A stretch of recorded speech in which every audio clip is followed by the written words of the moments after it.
Oh, dude, I got tickets. I'm excited. Oh.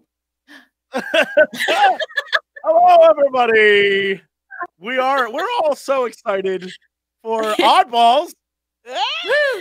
I'm ready. Oddballs Endgame, as they call it. All right. Yeah. When Ken shows up and finally defeats Alistair, he's gonna come down, and then Morgan's gonna be like, "You're all screwed now," and then I get to Ant-Man into his butthole. Yeah, there you go. Man, into his butthole, and that's it. And then we're done. Nice. Then we're done. Yeah. I just want to point out a little behind the scenes information here before we start the episode. Octos spent the last, I'm going to say, 15 minutes just all on this Ant-Man Thanos thing, and has been patient and silent. It's great. Just it's like great. Sitting Jesse, there, I know like, you hate yep, it. I know you hate it. And I just want to know, Ken, what are your thoughts? Because of everyone here, you were the like, you know what? I'm not gonna get involved. Now that I have you on the spotlight, I'm getting you involved. Now that the cameras are on, is it possible? Well, I mean, I think if Thanos can like get punched in the face by the Hulk, that his chocolate starfish can handle a little Ant-Man growing easy. Yeah, I agree. I think it's implausible. He's gonna fart out Ant-Man. I think that's where we're at. Welcome to the show, everyone. All right, it's Oddballs. Welcome to Oddballs. Last time on the show, things got crazy. A lot happened.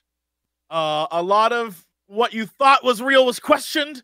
A lot of what wasn't real was questioned. A lot of questions. A lot of people died. For some reason, another person was shot in the leg. The leg is open for wounding. It's unfortunate, but if you have a leg, it may get shot on this show. Just fucking go for that leg, man. It's open season.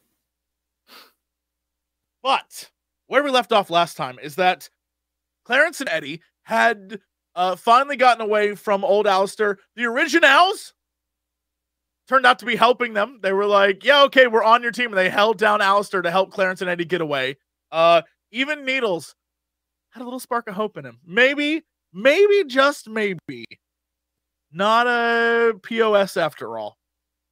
But Clarence and Eddie, their plan was to figure out some way of finding Fern and Samantha.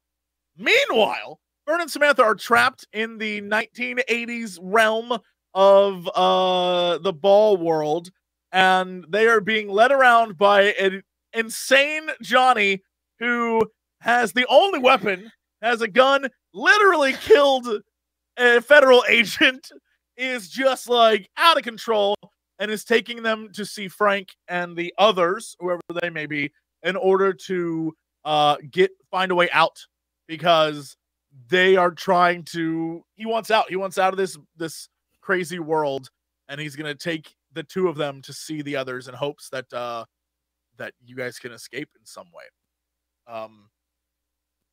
So before we start, is there anything that you think that you want to do, Clarence and Eddie? Like, where did you want to head to?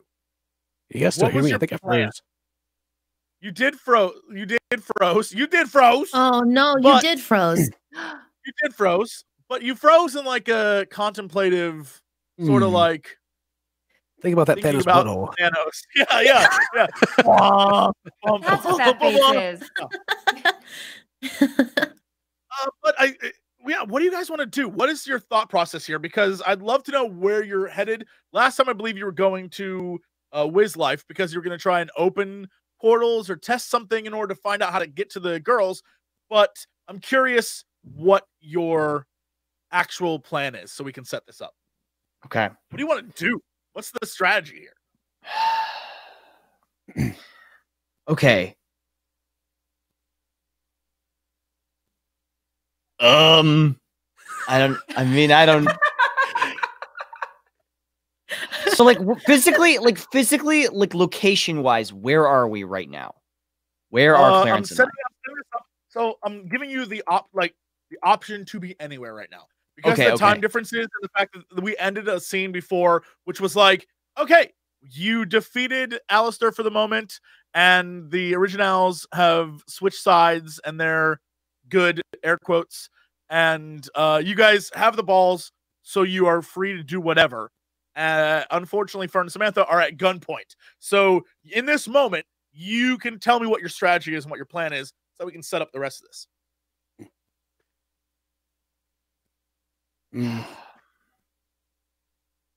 Clarence has a lot on his mind right now.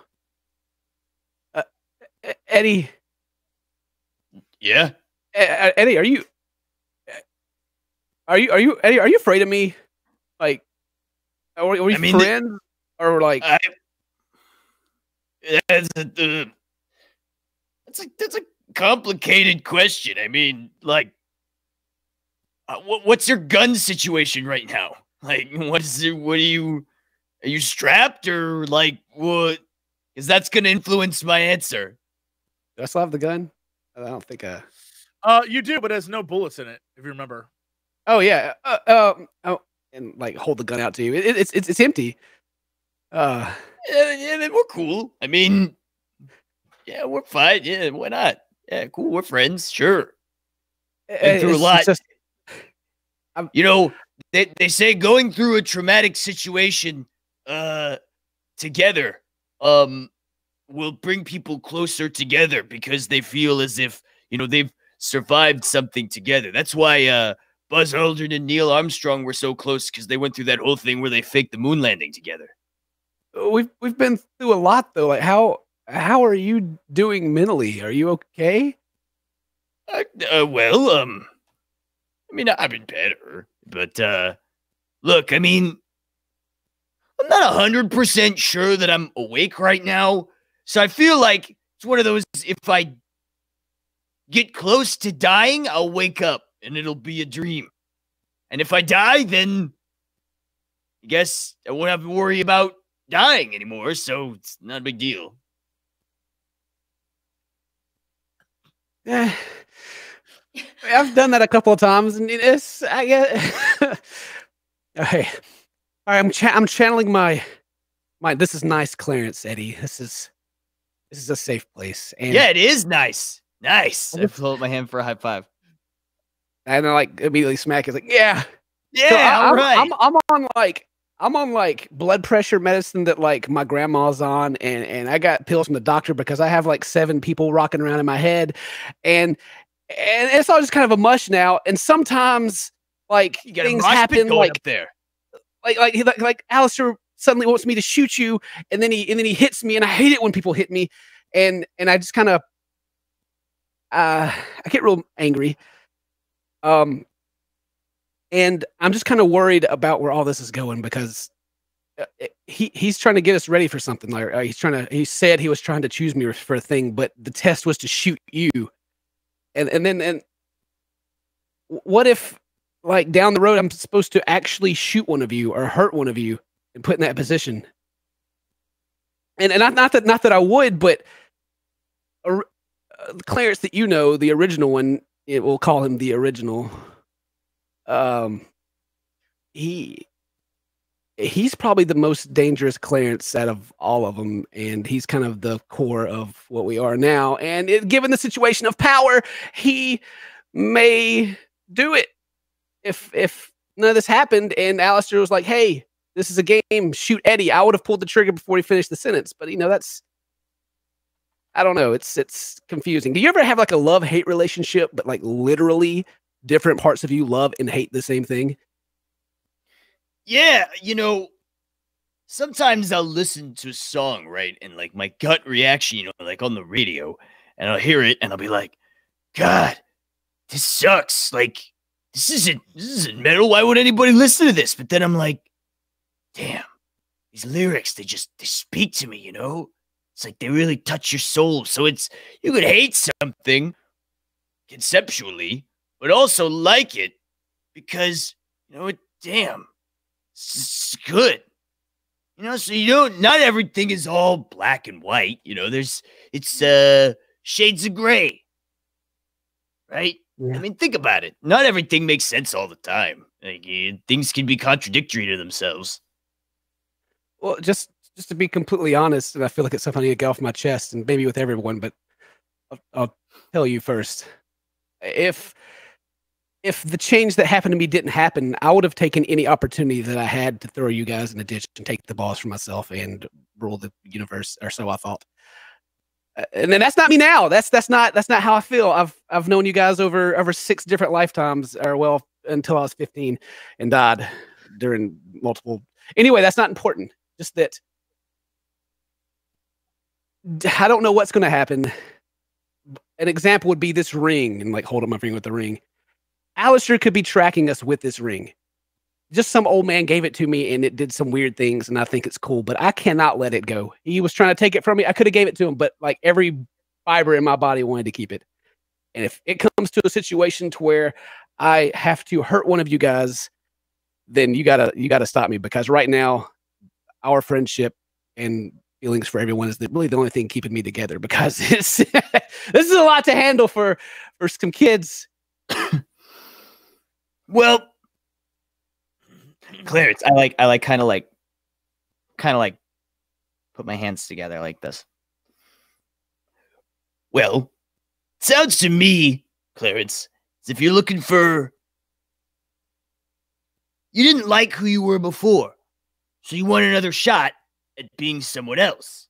Nobody liked me before. Everybody hated me. Well, I don't think that's true. I mean, I just don't think that anybody gave you a chance. Like, all that stuff you did before you got the ring, you did a lot of stuff, man. Like, you did, there was a lot of things. We had a lot of adventures, and you did a lot of it as yourself. I don't think you need another Clarence. I think you want to use the other Clarences as an excuse for being away or separating yourself from somebody that you don't like being. And I don't think you need to do that, because, well, you got friends. We like you for who you are. Well, that's really good advice, Eddie. I didn't really expect that. It's again, you proved me how cool you are.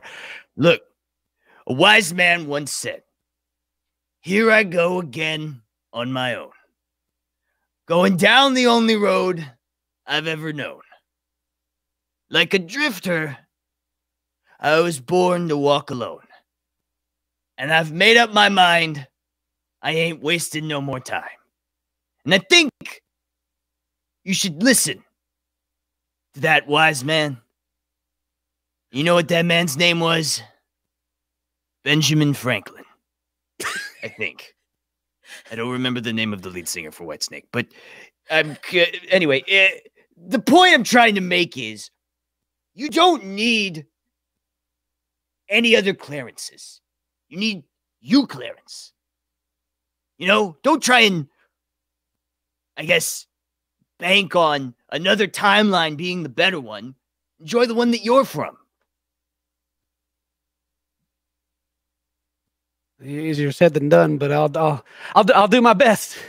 Thanks, Eddie. I appreciate that. Yeah. But do I need to go start drifting on my own now, or? I mean, maybe you do, but just remember that you always have friends if you come back. Okay. Well, I think I the just only wanna go to person. Wiz Life. Yeah, let's go to Wiz Life. Cool. That was a beautiful conversation. I still don't know what you guys want to do in order to save the girl.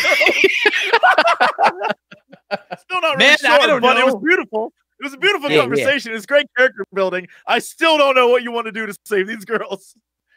Well, who has the balls right now? Do we both have one? do. Or I have both No, of them? I believe I think you just each you picked do. up one. Oh, Are you sure? so Or we you got picked one up and out of character. We have to get inside there, right? To get in the Inside ball. Are what? they inside the balls? Are they? They're in the balls. as far right? as we know, they're in the balls. Yeah, and we've As been far trying as to get you into know. them. Yeah. Yeah. I Okay. can't remember So if each of you picked up one or one of you picked up both, but you have both of them. You I'm just gonna say. separated gonna them right and left. I'm just gonna say Clarence has them. Okay, That yeah, you can sounds like switch what I off would at this do. point. I don't. Mhm. Yeah. Well, then I will pull out the negative one and like hand it over and be like, it's probably better that one of us don't hold on to both of them.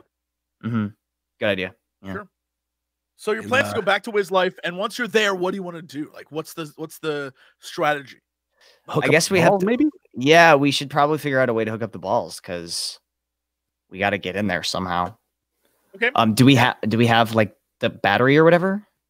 Will you roll for me in R2d6, please? Me? Yes. Yeah. 5 not and only 2. do you have the battery hookup still, but you have what you can guess to be 7 hours remaining of battery Nice. time. Oh, Okay. nice. All right. Yeah. Well, looks like we got some time, so maybe we should probably hook up the balls and try and see where they are. Sure. Give you like this. Just kind of walk up to you and give you this awkward hug. Eddie man. like bored straight, like he's being hugged by this guy who's tall. Like you have to bend down because Eddie's not that tall. So And I got like all my like super skinny long arms like wrap around you. yeah, I'm like okay, and with one hand, I like, Yep. Okay. Mm-hmm. Cool. Later. Okay. Nice. You can stop. Okay. You can. Okay. Just Hug hang on a over. little longer. Nope. The end. That is the end of this hug. This is finished. No to be continued. Draco! That's okay. Draco, my boy. Yeah. Okay. All right. That's all right. Okay. We're done there. okay, so we should hook up the balls. Does the portal just like appear, or do we have to do something, or? Nope. When you hook up the balls, if you hook it up to a power source like before, the portal does appear. However, I would love it if the two of you could both roll for me a let's go with a just any mind roll you think would be apt for this, whether it's comprehend or investigate or something like that. Anything you think would actually help you in this situation.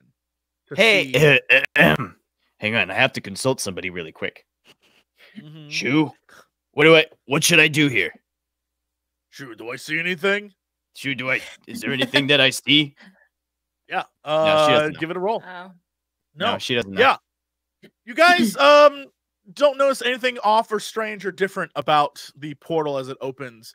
It flickers a little, and the actual like outline of the portal is a little bit thin, but you don't notice anything off. Just like seems like the portal's working. So yeah, it's open.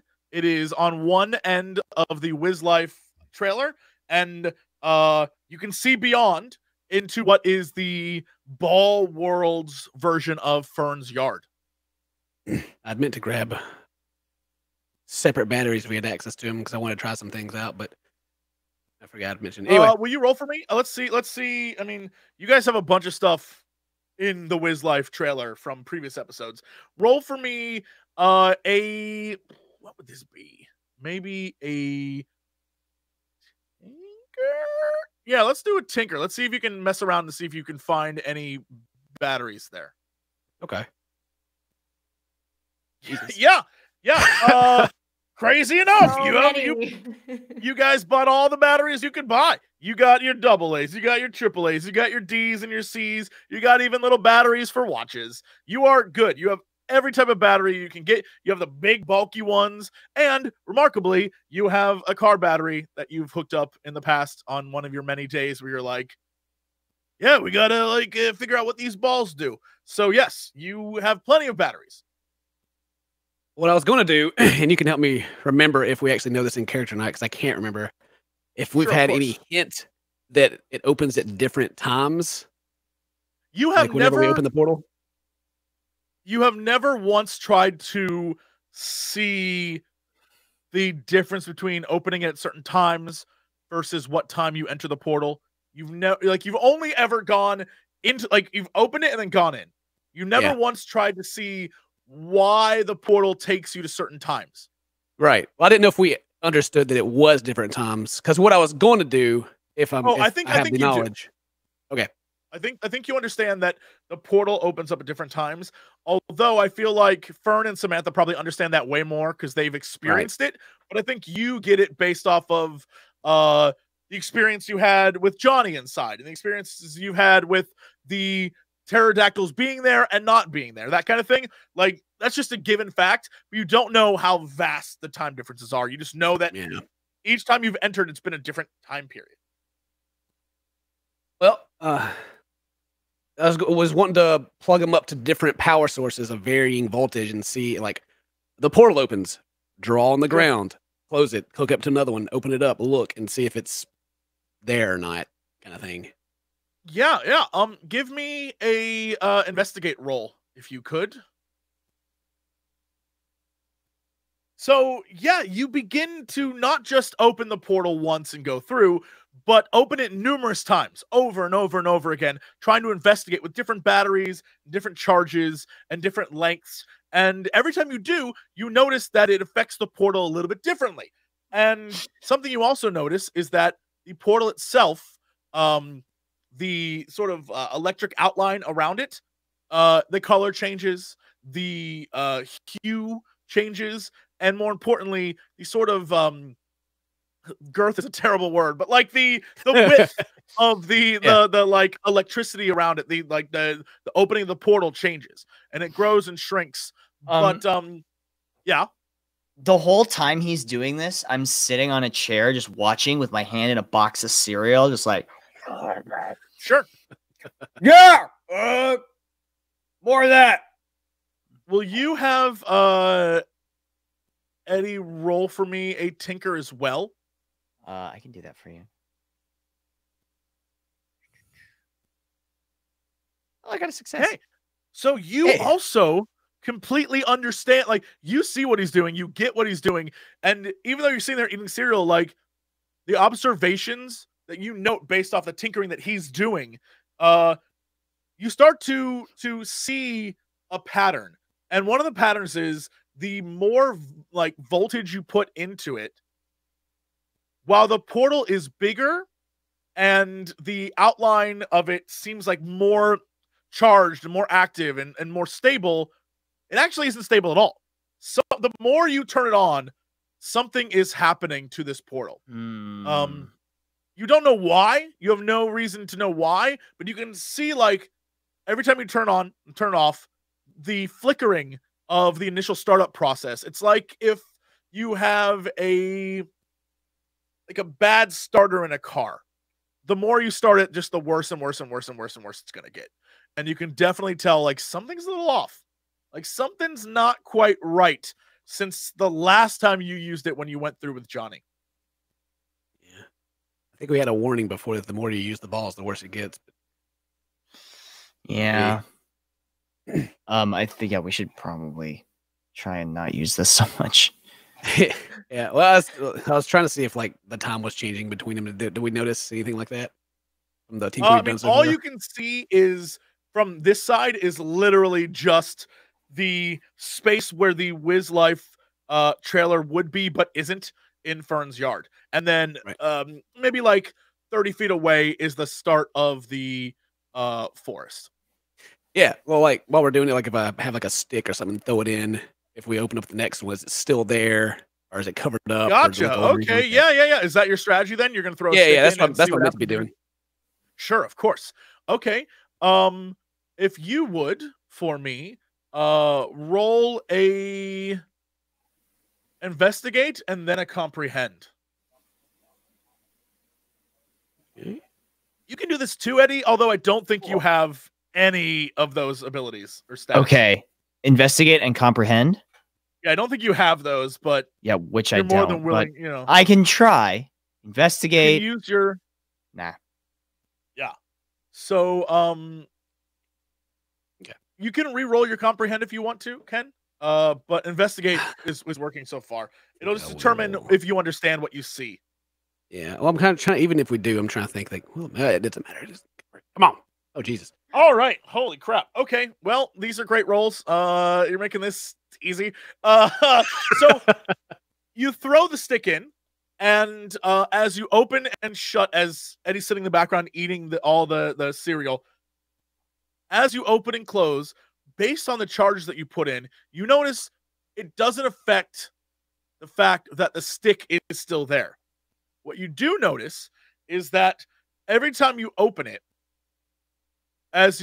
will you guys give me an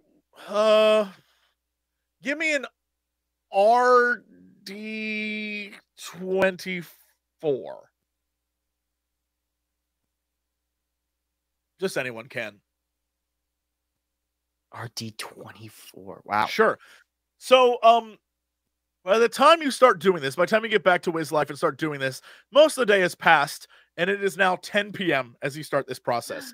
What you notice is that when you throw the stick in at, let's say it's 10:30, you throw the stick in, as you go through, you see the fact that, like, the stick is there. You close the portal, you open it again. The power supply, whatever it is, doesn't seem to affect the actual what's on the other side. It just seems to affect the portal itself. But you notice that at 10:45, the stick is still there. At 10:55, the stick is still there. At 11, the stick is still there. At 11:30, the stick is still there. However, a little more covered in dust. At 11:45, the stick is barely visible, but it's still there. Midnight hits, no stick. Oh.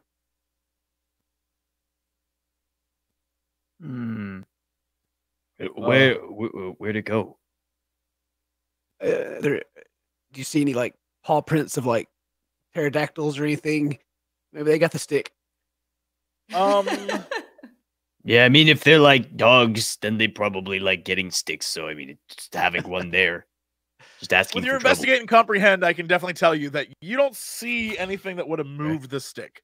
There's no lines. There's no, like, no one walked over. The dust is very thick, but there is no like bump over where the stick would be, like there was 5 minutes before. Gotcha. Okay. I know it's been a long drawn out process, but actually helped me a lot because it's like, is there any way we can even get to where they are possibly? Like if every time we open it, it's like a completely different time. Well, maybe Eddie, maybe the time of day in this world affects the portal-ish? Maybe? What time did they go through earlier today, yesterday? Great question. Can you give me a you can give me sort of an investigate roll on that and see if you can tell me exactly when they went through. Hey, Shu, what time did they go in? Yeah, she doesn't know. Doesn't remember. Strangely enough, the shoe is just you. Okay. Oh, all right. I refuse to believe that. Clarence, you remember the fact that when you all set off to do this stuff, when the girls went through, it was, as you remember, sort of early after, like maybe 11 a.m. when you finally all met up. Then you went over and you started this whole process. You had all these guys show up at the house. There was a conversation. So by your estimation, even though you don't know the exact time, you seem to recall it would have been around 1 p.m. in the afternoon. Okay. So it was around 1. Maybe if we just, rest tonight, try it like 1:05 tomorrow or something, we should, how would it work? Like they've been in there, and if we go back in time and they're there, we're not going to create a time paradox or anything, are we, Eddie? Hey, Shu, are we going to create a time paradox? No, she doesn't know. She doesn't know.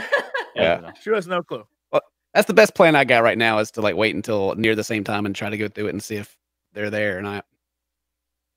Yeah, sure. Let's do it. Okay. Instead of jumping in and do you want to spend more time in the night trying to learn how it works, or do you want to go sleep? Yeah, well, if we could mess around with it, I guess, without actually using the portal, since Eddie noticed that it was getting unstable or whatever. It's your call. Like, whatever. I mean, it's one of those things where in order to use the portal, you have to use the portal, right? So, right, yeah. It's like we got kind of gotta do it, but I don't know what else to try. We kind of listen. This is bogus. Eddie just walks through the portal. Okay, yeah, Eddie. I'm not waiting around anymore. We don't know where they are, what they're doing, so we got to find them. Otherwise, they could be dead or old or skeletons. I don't know. Something. You try to stop him, Clarence? No. And I'm like, Eddie, this is great. Stay right there. And I unplugged when the ball's in the ball. Close the portal. Yeah. Eddie, the portal shuts behind you. I turn around and I'm like, and another thing. And I wait just 10 seconds and plug it back up and open it up again. Sure. Yeah. Eddie, Jesus. Eddie, will you roll for me a body roll, please? Let's do straight body. Yeah, well, yeah, I think just a straight body. Well, you can use body force, your force of will. I'll allow it, but Ken's just ruthless. Nope. Yeah. The plug is pulled, and you are left on this other side of the portal. Clarence, when do you turn it back on? I count 10 Mississippis and turn it back on. 10 seconds? Sure. Okay. So, Eddie, will you will you roll for me I want an RD10? 1. You're a lucky individual. Yeah, you go, you're left in this world. It's just you alone, Eddie. There is nothing around you. And one thing you notice are there are no trees. There's no fern house. There's just empty ground and a noise you hear in the background, like a... The moving forest, I knew it. They've already moved on. And they must have built that house out of the moving trees. It got up and left. Damn it. You realize there is nothing around you, nothing there. There are no plants. There is no fog in the sky. There's no fog on the ground. Will you give me an investigate or some type of role where you can notice things? Sure. Can I ask the shoe if I notice things? Sure. Yeah. The shoe's always there for you. No, the shoe notices something. Yeah. You only have your shoe as companion. Strangely enough, this shoe slowly becomes your Wilson, because as minutes tick by, hours tick by, and you are still alone on the other side of this portal. And you and the shoe realize that they're in the distance, it's just flat. You see nothing. You don't see houses. You don't see anything. Your town, this is just flat terrain. There's nothing here. Like default Sim City or Sims map, just without flat, roads. Nothing, flat. And the one thing you notice is that there's no red dust. It's just brown dirt on the ground. And you still hear a in the background, but there's nothing there. And by your estimation, you've been there sometime. When that portal shut down, you were there for quite some time. What do you want to do? Do you want to stick by where the portal was? Do you want to go look around? Do you want to go towards the noise? You're just alone, dude. You just got left on the other side. God damn it, Clarence. All right. So I'll sit down, Sure. I'll put the shoe out in front of me. I'm like, okay. I'm thinking of an animal. I look at the shoe. Try and guess what it is. Nothing. One thing you do notice while you sit there is the shadows moving around you. As time passes, you begin to realize that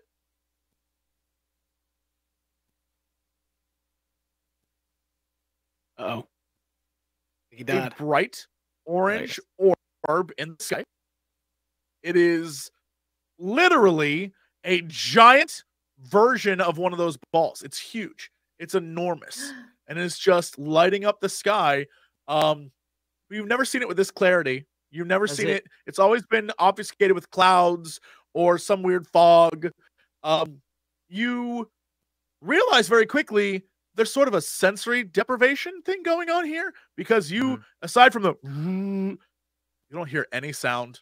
Even when you put the shoe down in the dirt, you don't hear like you don't hear, it's devoid of all of your senses except for sight at the moment are like kind of like held back or deadened. Can by the I place feel the dirt? Does the dirt feel like dirt? It feels like pressure on your fingers, but it's like when they say if you get an eye surgery thing, like you don't feel pain, it's just pressure on your eyeballs, right? That kind of thing. Oh, it sucks too. It sucks. Yeah, I don't. That's why I got these. Yeah, but it's like not me. I had it done. It sucks. You feel like the pressure on the ground of your, clearly your fingers are touching a thing, but it doesn't have the tactile sensation of dirt, right? Of dirt. It doesn't. Yeah, it doesn't like crumble the way it should crumble. Everything seems a little bit off. Okay.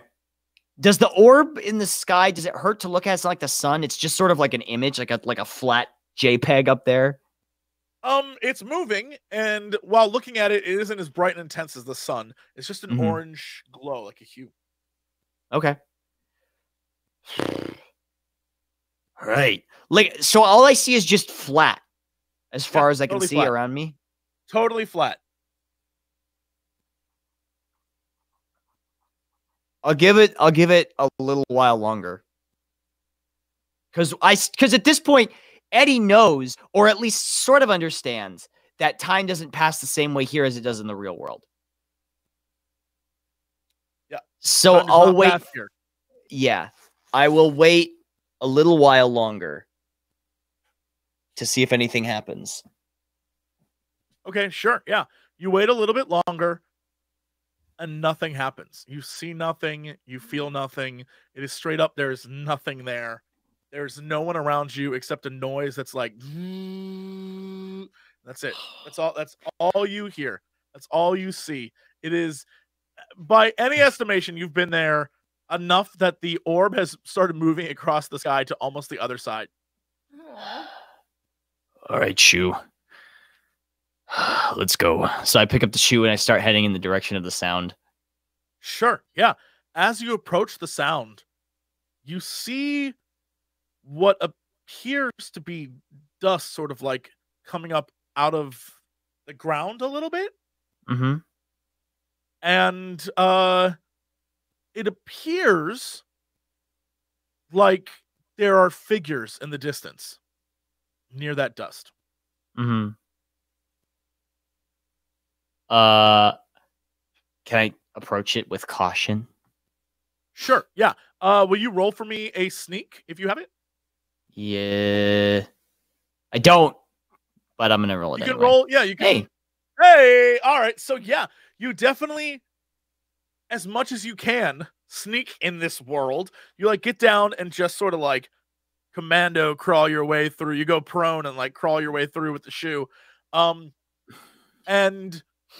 as you approach, you notice that there are 6 men, all of them with construction tools, all of them near what appears to be a small portal that have wires and stuff going back through the portal, and they are, at least to your estimation, carving out something in the ground.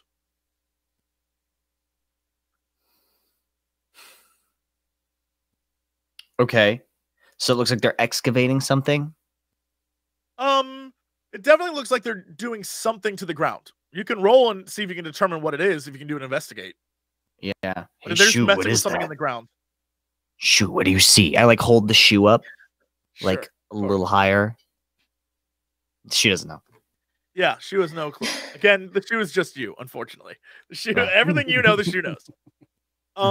Yeah, but there is straight up just these guys. One has a jackhammer, and one kind of looks like you remember seeing a trailer for a movie where like a scientist dude was messing with dinosaur bones, and he had like a little brush, and he was sort of doing a thing. You notice that it's while it appears to be both a construction site, it also like it's a construction site, but also looks a little bit like a dig site of some sort. Okay. I guess I'll just continue to hide and see if they're taking anything out or bringing anything in or sure, yeah. Remove something. From the other side of this portal walks a man in a suit, a black suit. You can't make out his face from the distance that you're at, but he comes through and begins to point at different things.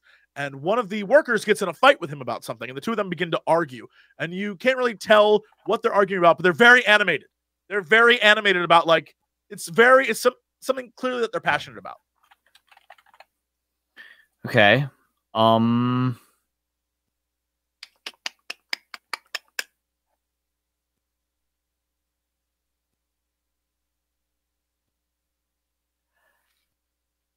Cool. I'll continue to watch. All right. Sure.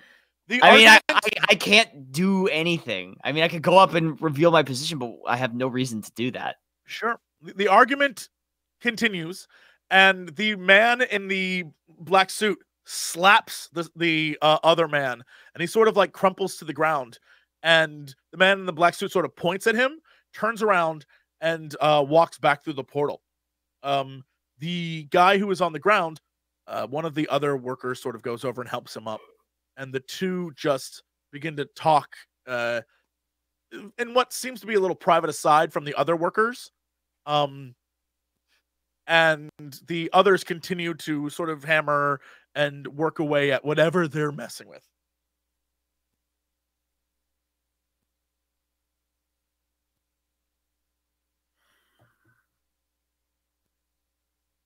You continue to watch. So where's the man with the black suit now? He went back through the portal. He's on the other side of whatever time that is.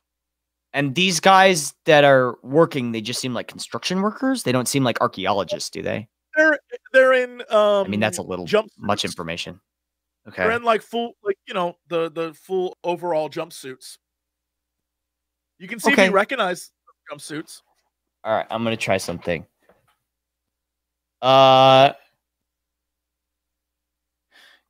All right.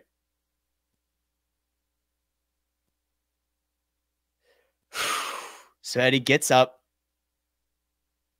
looks around,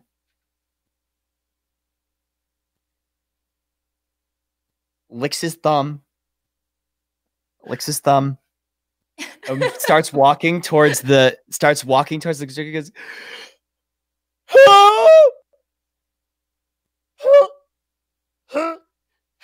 hello, I'm lost and I woke up here. I don't know where I am, and I understand. I asked the shoe I was, but it didn't know where I was, and I don't know what's happening, and I don't. Where am I? Will you please contact heart roll for me? Will you roll your heart for me, please? Yes. No, I want to re-roll that. Okay. No! Fuck this system. Tales from the Loop, you fucking suck. So you approach them crying, just your eyes. It looks like, oh, please help me. The group of them turn and look at you. And Eddie, what you expect is going to be, oh my God, a lost young boy out in this crazy world. We have to go help him. Is not what you get at all. The group of them turn, and two of them sort of like fall back on themselves and like scramble for the portal. Another looks at you and just drops his work equipment. And the guy on the jack is like stunned, and the jack is sort of just like doing its own thing and starts to move away from him. And the main guy, the guy who got slapped, looks at you in like shock and almost terror. Hi, does anybody know where the closest payphone is? As you approach them, the man who was slapped pulls out a pistol and points it at you, and That's shouts, not you. "Who are you? Who are what? Oh God! What the hell are you? What are you?" And he like holds it at you. Listen, my name's Dwayne, and I'm lost, and I'm trying to find my house. Look, I don't have any guns, or I don't have a look, seriously. I hold up my arms like straight up in the sky and like turn around. One of the other guys on the ground sort of like makes his way out of the small hole they've dug and like scrambles back to the portal. You have clearly frightened them. I'm gonna just, for the sake of the roll, I would love for you to roll for me a heart roll, contact heart, just so you can kind of figure out like why you think these guys probably are afraid. No clue. Yeah, for some reason you don't get legitimately. You don't get it. Fuck this system. Fix your system. Tales from the Loop. It you sucks. you don't get it. You are so upset right now that like you think this plan should clearly work. Nope. They are 100% not okay with the fact that a dude walked out of a place where there is nothing. And the guy on the jack... Actually, I'm going to roll this to see what happens. Because screw it.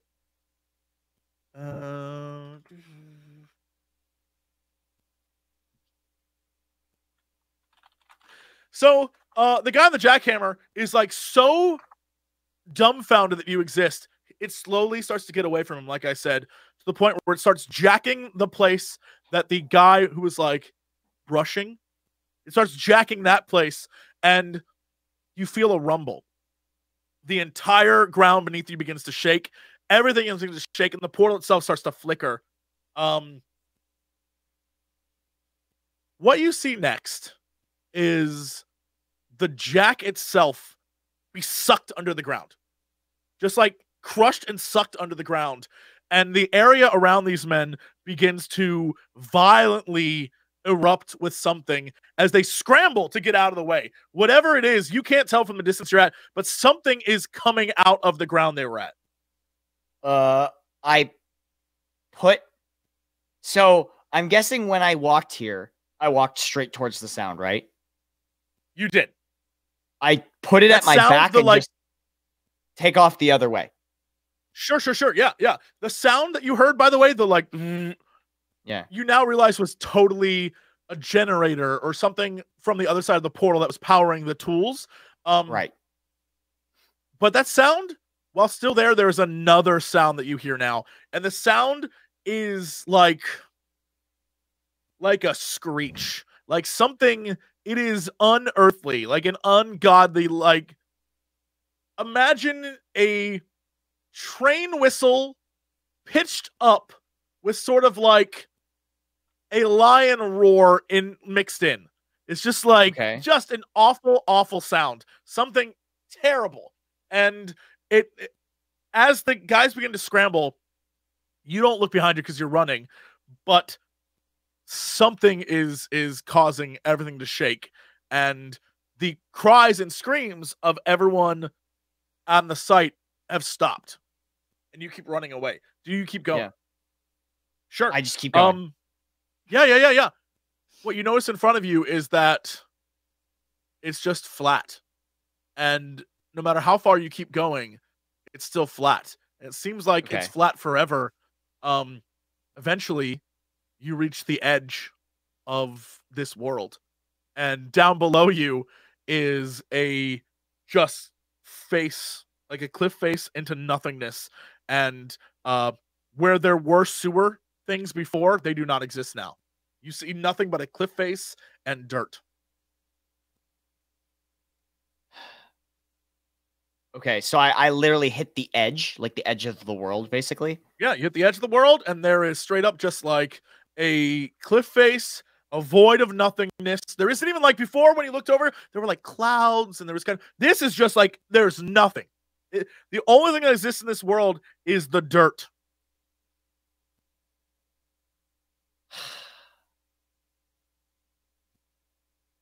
Okay. I turn back around to where I ran from. Do I see anything? Sure. Yeah. Will you roll for me a RG6, please? 3. You turn back around, and directly in front of you is a floating, shadowy figure. It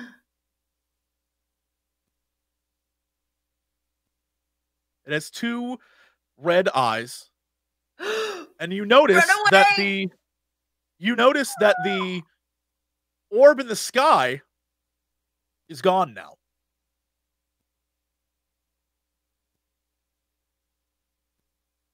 And the only light around you is the light of these 2 glowing red eyes.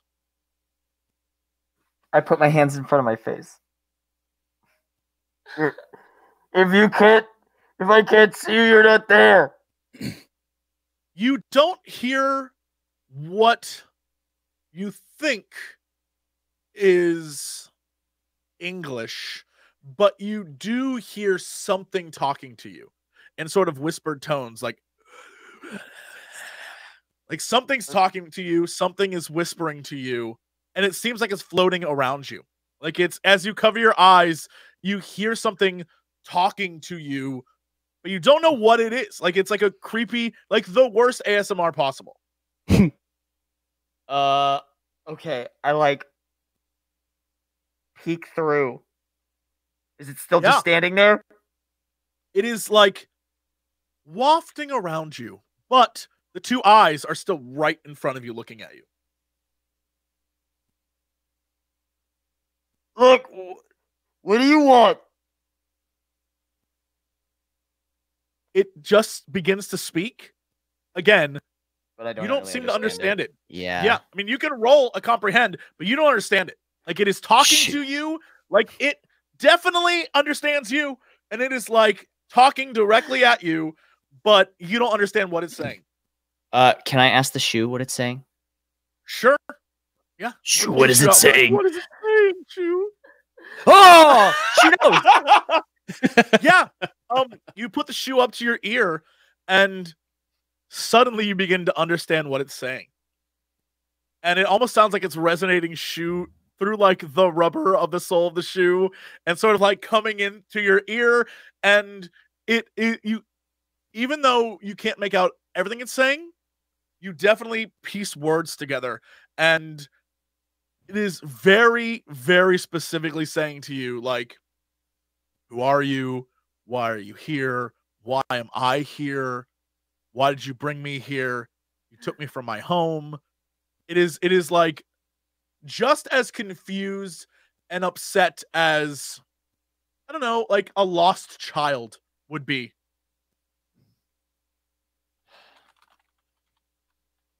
Hang on, I need to look up some song lyrics. Damn it.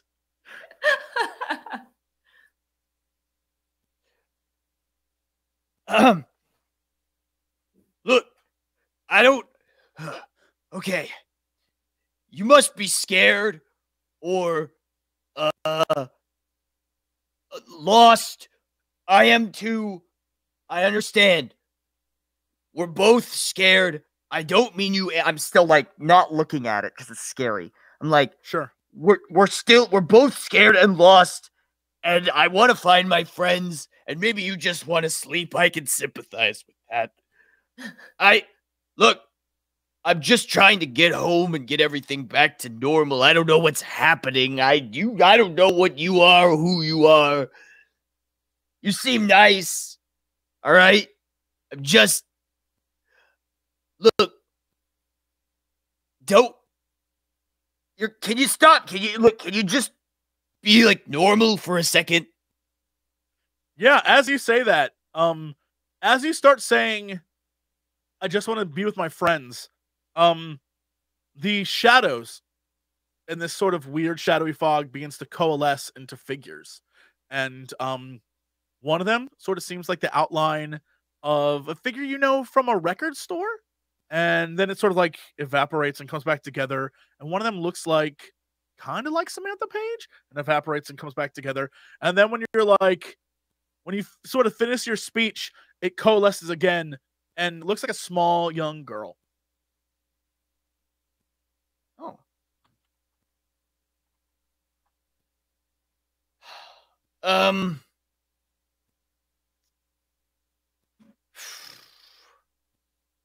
Okay. Look. I don't mean you any harm. I don't want to hurt you. I'm scared and lost too. What are you? Who are you? It's weird whisper ASMR voice in your ear through the shoe. Says something that you don't quite understand because it's not a word, right? But it could be a name, but something about it doesn't seem English or French, or it seems old. But you can't comprehend the true form of this thing's name. Yeah, like one of those things where it isn't like even something, I don't know, for example, like Greece or Egyptian, or it's something that just seems old. Okay. All right. Well, I'm gonna call you Bruce, after Bruce Dickinson. For the lead singer of Iron Maiden. He's pretty cool. And you seem pretty cool too. It looks at you, and as it begins to walk, as much of a shadow can walk, it begins to walk towards you, and it holds out its hand towards you. And as you say, you seem cool, it sort of like reaches out to you. As it does, you notice out of the corner of your eye a white flash in the distance. And it is maybe, I don't know, 300 feet away. And it appears to be a portal.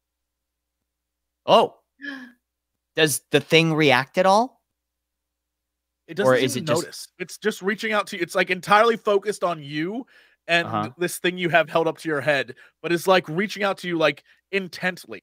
Like it wants you to touch it.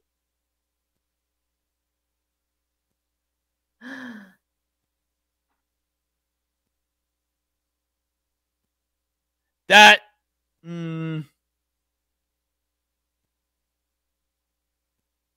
How dumb is Eddie? Let me think about this. This is a very important question. How dumb am I?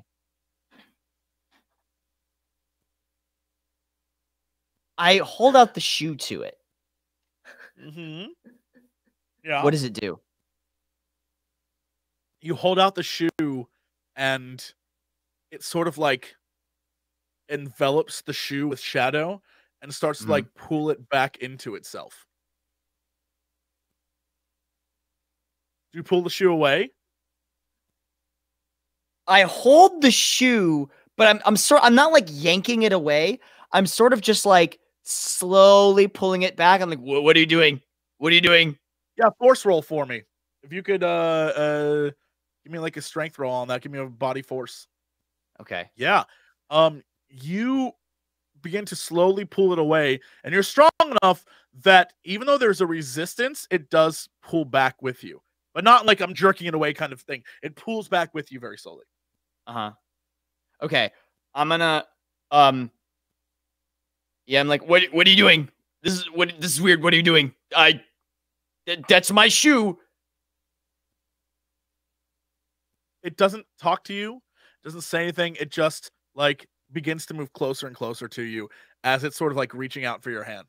Okay, I gotta hold that thought. Bruce, you stay here. I saw something. I'm gonna like slowly start like backing away and then like pick up speed. Sure. Tell me the direction in which you turn. Wherever I saw the portal flash from. Sure. As you turn to go to that direction, I need you to roll for me a body and move roll. Okay. It looks like roll 20 crashed, so I'm gonna have to reload that. It's okay. Can anybody do anything in roll 20 actually? I can roll body move for you if you would like. Yeah, can you just roll for me? I don't mind if you do. Sure. Oh, thanks. welcome. See, Yeah, it's as long as I didn't do it. You're welcome. Yeah. So you turn to go to run, and this thing, as you turn, is right in front of you again. You turn to go another way, right in front of you again, and it's still just holding its hand out. What do you do to get out of the situation? You get out of the situation. What is it you do to get out of it?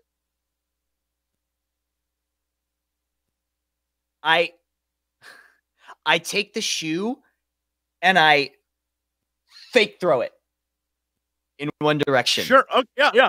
And it like turns and begins to like its eyes. It's obvious, even though its eyes you can still see through the back of its like shadow head, are focused on something else. And you book it. You start running as fast as you can. As you're running, you notice in the distance that the other portal, which was closed during your initial conversation with this thing, has also reopened. And now men with weapons are coming through. There is a large group of men coming through, but it's much further down. You'll reach your portal by the time they reach your portal. Am I within earshot of them, or it's just like far, far away? You can shout. They may or may not hear you, but you'll have to roll for that. Okay. Again, this is contact heart.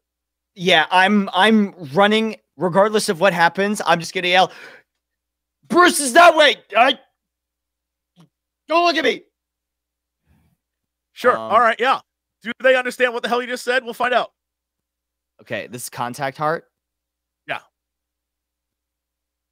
No. No. You're gibberish. They don't understand at all.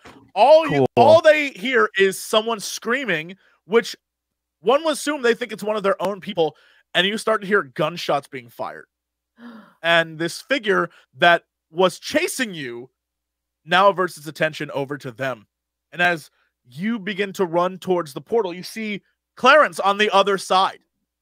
And he is looking at his watch, sort of like counting down as you're running through. Clarence, you see Eddie, who looks dirtier and way worse off than when you left him, running at the portal full speed, and you hear gunshots on the other side. Close the portal! Let me in and close the portal! Let me in and close the portal! Okay. Hey, hurry up, run! As you run, Eddie, the two of you both hear what sounds like terrifying screams and awful gunshots, and just like guns that were sort of more focused now are just like brrr, like it sounds like panic. Eddie, you jump through the portal. Clarence, you shut it down immediately? No, I try to take a quick peek to see what they're shooting at. Okay. Yeah, you look on through and you see this whirlwind of fog. Or not fog, this shadow whirlwind going around just like ripping men asunder. Like men in military outfits literally being ripped to pieces, and guns like flying out of their like severed limbs, and just it is chaos. And you can hear a voice, and I want you to roll a comprehend for me, if you will. You hear a old Alistair screaming. It sounds less gruff though. It's his accent. It definitely is his voice, but it sounds about 40-ish years less gruff and used. And you can hear him screaming for people to get back and get back inside. And as they do, the portal shuts and the whirlwind stops. And then you notice it begins to head towards you. Oh yeah, close that shit down. Yeah. Real fast. Sure. You shut down the portal and it completely shuts. And the two of you are just alone in Wiz Life. And Eddie is just panting. Clarence, you've just seen something horrifying. What do the two of you do? What did you learn from this endeavor? I'd love to know. Eddie, that's why you can't just go walking into the portal until we figure it out. That's why you don't just close the portal on me, Clarence. Eddie, how old are you now? Are you like 5 years older or something? How long were you in there? Oh my God, what year is it? It's been literally 10 seconds. But for you, Eddie, it was hours, like almost a full day. Well, it felt like a full freaking day in there, man. You left me high and dry. Also, Bruce is alive in there, and I think he wants to kill us. Sorry, Eddie.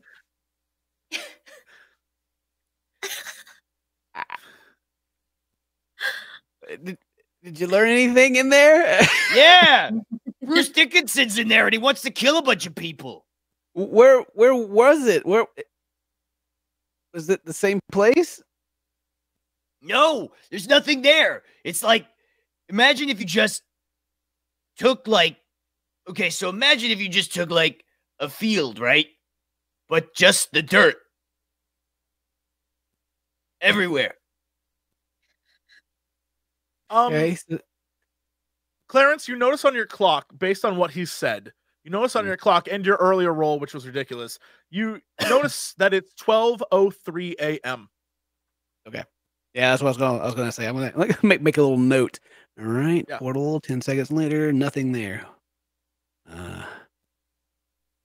Yep. Very good job, Eddie.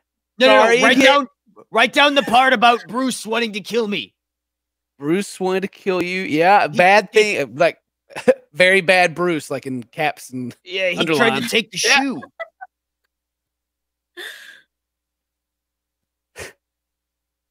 So, what do the two of you do? Is the plan to wait until the same time tomorrow and then go in there? Or are you going to mess around with the portal some more, Clarence?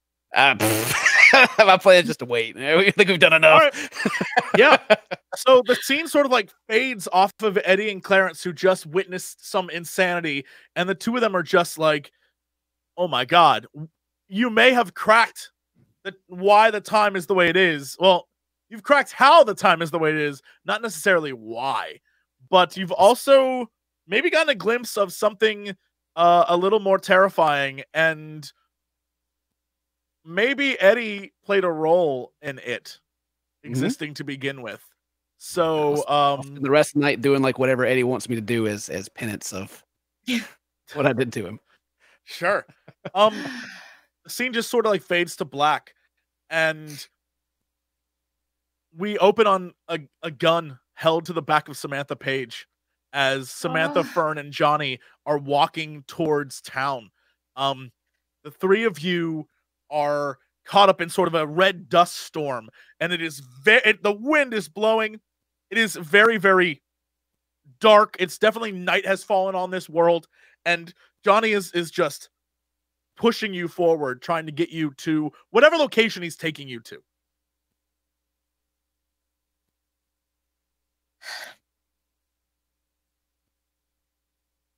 I don't think we're gonna be able to see anything for soon, buddy. Yeah. Oh, it's very, very dark. He's like, I don't know but if he you has have his a mask flashlight on. or anything. Don't worry, I've been here for years. I can see. And he just like keeps pushing you. So, like, where we going? He just like kind of like whacks you on the back a little bit with his gun. He's like, shut up! And keeps pushing you. See, Samantha Page does not like to be treated like that. I'm aware. I'm very aware. That's why it's happening. If I can push you, And this I'm guy gonna keep who's, trying. like, old. Yeah. Oh Well, yeah. are Johnny, we there young, yet? sexy Johnny. Not anymore. He's a mess. Ugh. So what happens when you let yourself go? Well, so my plan, I'm thinking, is it's going to get dark and it's going to get hard to see, and then we're going to make a break for it. It is just to That's set why. the stage. It is already Yeah. getting dark, and you're in the middle of a sandstorm. like a red sandstorm. So it is hard for the two of you to see, but Johnny still has his complete outfit and mask on, and so he can see very, very well. So you could make a break for it, but you'd have to in some way get his mask off so he has the same visibility as you. So, Johnny, is it like this all the time in here? You mean hell? Yeah, it's the worst. It's just I'm so happy you're here to experience it, Paige. Aw, that's nice. We were also trying to help you out to get you out of here, but you kind of ruined that situation, so I don't know what your deal is. My deal? Yeah, My your deal is that you ruined my life. Look at me. And he like has this like awful limp, and he definitely is a beat down man. Like a guy who You look fine. You look good. You've held up great.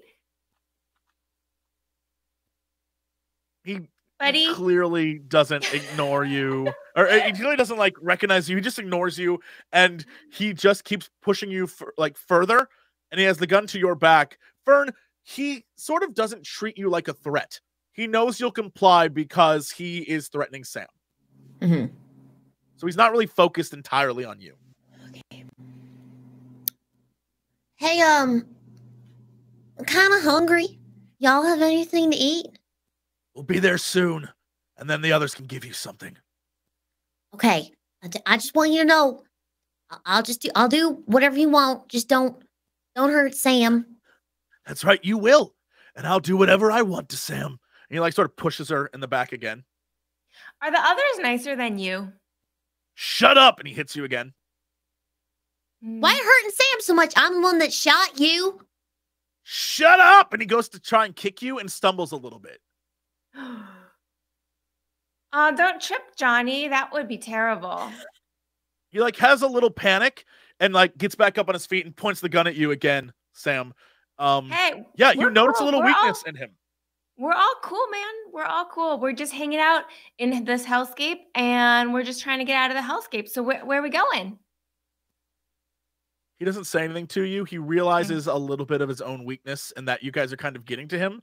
And he just sort of like gives you another little push. And keeps pushing you ahead, Sam. You don't need to push, Johnny. Violence is not the answer. He sort of like whacks you on the back again. Just gives you another like tap. Apparently for you, violence is the answer. I guess that's all you have to like grasp onto these days. But I think we should have a peace pact. I'm just trying to fuck with him at this point. I'm trying to like do whatever it takes to like mess with him. You're pissing him off. Will you roll for me a let's see how much you're pissing him off. Will you roll for me a heart charm roll? See if you are the antithesis of charm right now. Oh yeah.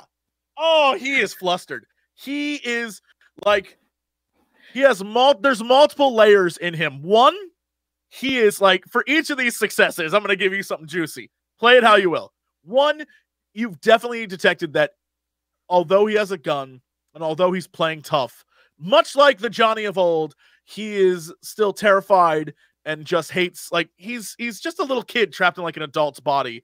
And he's still has a bum leg from when Fern shot him. So he's not nearly as strong as he pretends to be. He is actually very, very weak, which is probably why he's subservient to all the other people there. Two, you're the first women he's seen in like a decade and a half. So he doesn't even know how to react around you, Sam, because he was like in love with you. And so he's just like feeling all sorts of emotions. And three, the biggest one is that despite having a mask on and despite like being all caught up in his garb, it's a sandstorm. It's still hard to see in a sandstorm, even with the mask. A mask just protects your eyes. So even though he's pointing the gun at you, Sam, and still trying to like pretend like he knows exactly what everything's, where everyone's at, the reason why he's not paying attention to Fern isn't because he doesn't like think Fern's a problem. It's that he can barely see Fern. Fern is small and tiny, and it's hard for him to see. You notice this, Sam. Fern, you don't know this yet, but that's everything that you notice, Sam. All right, Johnny, I think it's time for us to have a little bit of a heart-to-heart. Yeah, he doesn't. He just pushes you. He doesn't like. He's like no, and just pushes you. I get it. I get that this place is terrible. I totally get it. And we used to have whatever it was. That was a long time ago. Obviously, a lot of things have happened. But the best chance for all of us is to work together to get out of here. That's what we need to do right now. And we can forgive everything because everything is in the past. And right now, we're in the present. And we need to hold on to our future. Johnny.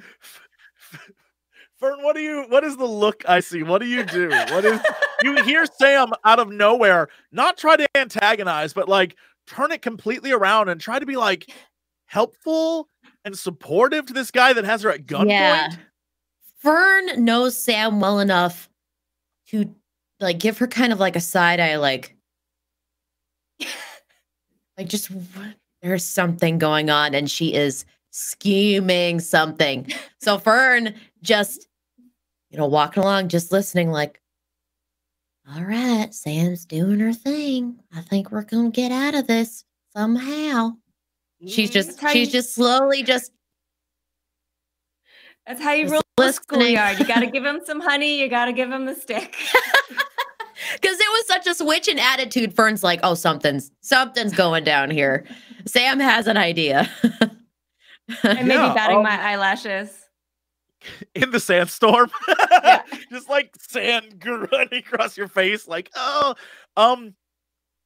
you turn on the charm a little bit to him and you definitely sense some hesitation. Like his gun hand is not nearly as firm as it was before. And now that you've turned to face him instead of him having the gun at your back, staring at you in the face is a little bit different than shooting you from behind.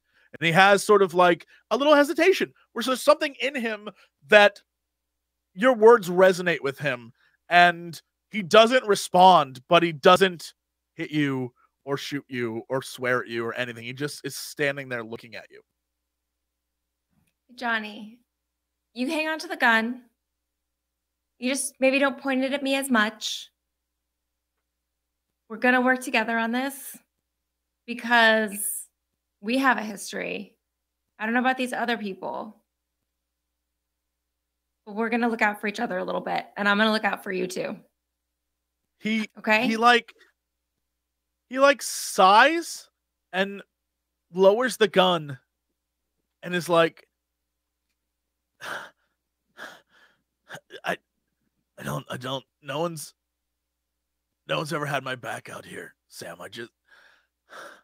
And he looks at you, Fern, and he walks over towards you.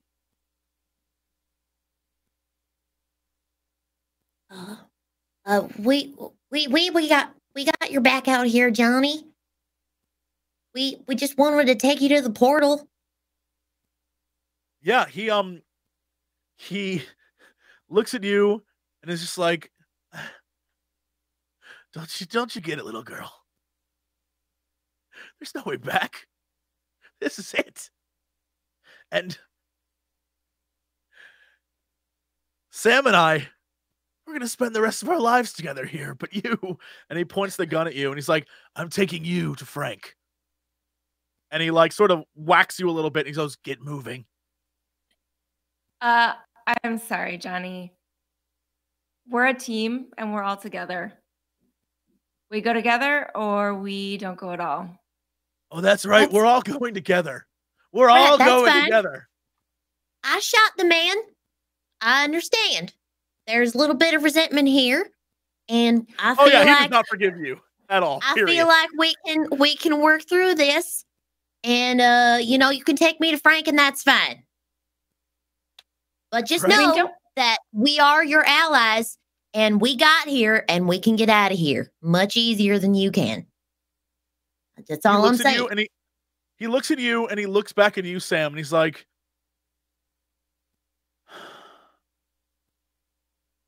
fine. I'll take you to Frank. No more guns. but you have to go with me. I don't. Johnny, don't where wanna else are we kill gonna you, go? Sam. Where else are we gonna go? Out here in the sandstorm? You're the only one with the mask. He like laughs under his mask and he's like, it's been so long since we've had people who didn't have masks. It's kind of funny to see you without them. Fern's like squinting at him like.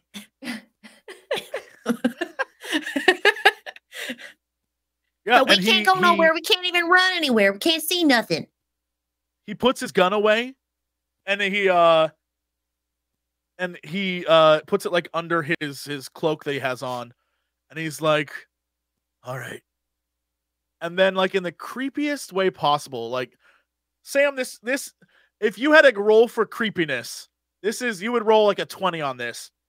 He turns to you and still again, because he's like older now, he goes like, you look good, Sam.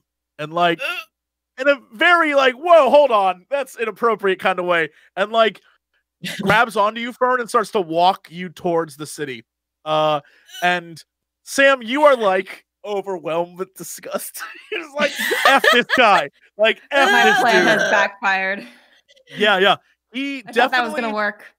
You definitely got him to put away his gun. His gun's gone, but he now has it in his head that the two of you are gonna like make a family and live in this world forever together because that's what love is. He's a crazy person. He is full on insane. Like this world has warped him into a psychopath. So like, okay. Good luck with all of this. His worldview is not your own. He is definitely not on the same page as you. Samantha was looking for a boyfriend, but not like this. We have to kill him. Yeah, he's gone.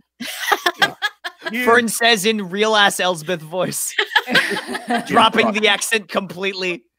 We have to kill him. We have to kill him. He must die. The boy must die. So okay.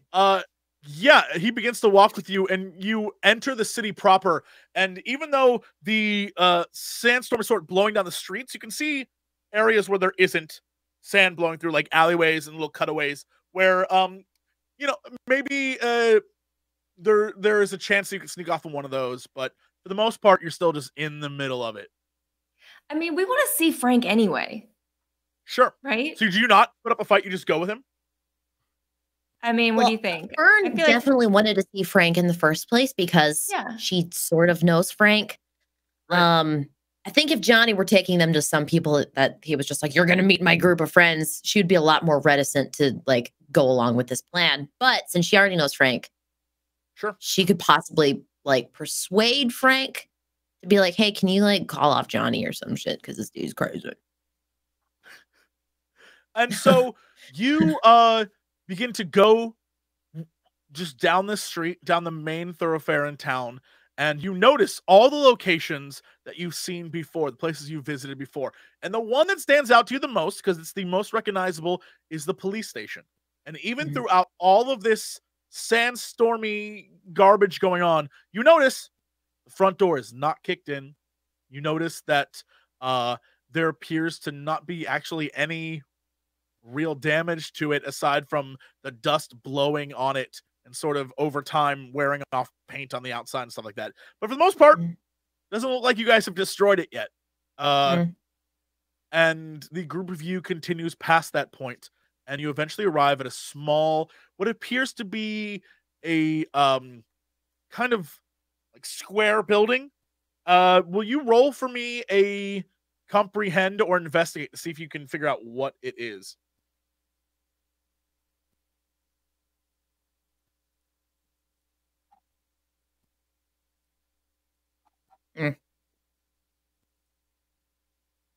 Nope. Yeah, you can't figure out what this building is, but it's like that sure is a building. Yeah, it's definitely a square building. It's right in the center of town. Yeah. And as you approach, a man in a very similar getup as Johnny is standing at the door, and he looks at the group of you and sort of signals through the dust to come, like, hurry up and get over here. Okay. You must be Frank. He can barely hear you over the like in the background. Go inside, I guess. So unless you're shouting it like, you must be Frank, He probably doesn't hear you.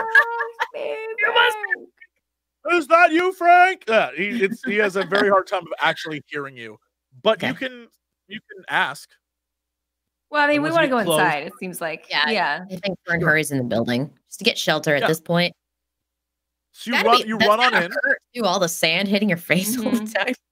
Absolutely. How's my hair? It is- Good, it is- right? It's good. Can I You roll for two my hair? look a dirty mess, like a red covered dirty Ugh. mess. It is. Dame, you Pretty look bad. amazing. Oh, thanks, Bernie.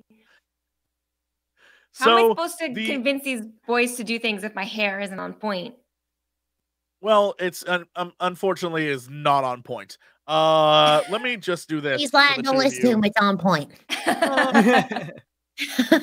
From 1 to 10, you guys look like just you are on a level 1 of hairstyle right now.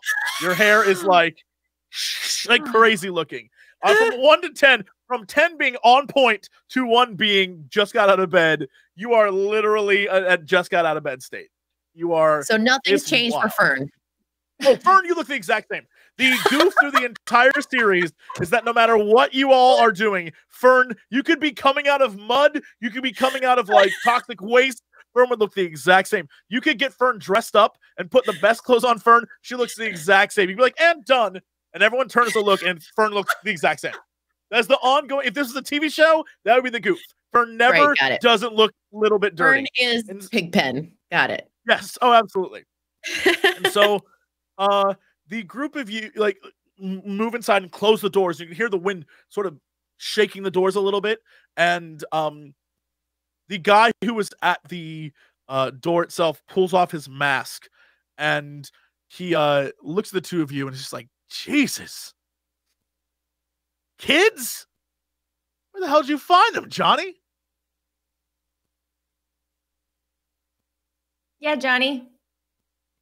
Hi, you must be Frank. He's like, no. My name's Wang. I'm one of the scientists here. What the hell are you? It's very nice to meet you. My name is Samantha. Wayne. He Hi, like looks. Fern. He looks over at you and is like, "Ha, yeah, hey, haven't heard that in literally 25 years. So nice to meet you." Sorry. He like gives you a handshake, and he looks Sorry, over at you. I'm tired. He looks over at you, Sam, and he's like, "What the hell are you guys doing here?" Well, that's a great question. And I think why questions sometimes aren't the things that we should be asking ourselves. I mean, how would probably be a better question in this situation. Anyway, we're trying to get home. And then we ran into Johnny here. He's nice. And like Wang looks at him a little bit and then looks back at you and goes, "Yeah, sure." Yeah, he seems like a reasonable, well-grounded young man. Who else is here? How many other people are here? Mm-hmm.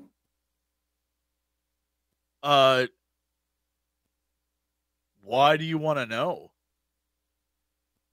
Well, I don't know, general curiosity. Also, it'd be super nice to get out of here, and I want to just find out how many people are trapped. He laughs, like not just like like boisterous laughing, like ironic. I can't believe you just said "let's get out of here" laughter. That is loud, and Johnny kind of chuckles too. And Wang's just like, no one gets out of here. I don't think you understand. That's not how it works. And Johnny's like, I tried to tell them, but they wouldn't listen to me. Not with that attitude, you're not getting out of here. I mean, we all got in here, right? Yeah. Well, then if there's no way to get out, why don't you just let us go, do whatever we want? Right? Like, who cares? I'm not going to let you just out there, Sam. Why? You're going to stay here with me. You're going to stay here with Why? me. And like gets closer to you. Who, Johnny? Johnny, yeah. Johnny. And he just Fern like slides doesn't. in the middle, like in front of her, like Yeah. And Johnny looks down at you, Fern, and like sneers a little. And Wang's just like, don't be weird. He's like, come on. And he just like signals to the three of you to come back with him. And Where you we begin to going? move. Well, he doesn't say it. You begin to move through the hallways of this building. Will you roll for Fern me? grabs Sam's hand. Yeah. Sure. She's like, yeah, the two of buddy you hold system, hands. buddy system. It is very poorly lit, as if the lights that you see coming from rooms are not actual light bulbs, but more candles or maybe a torch of some sort. It's sort of flickering and moving behind these glass windows.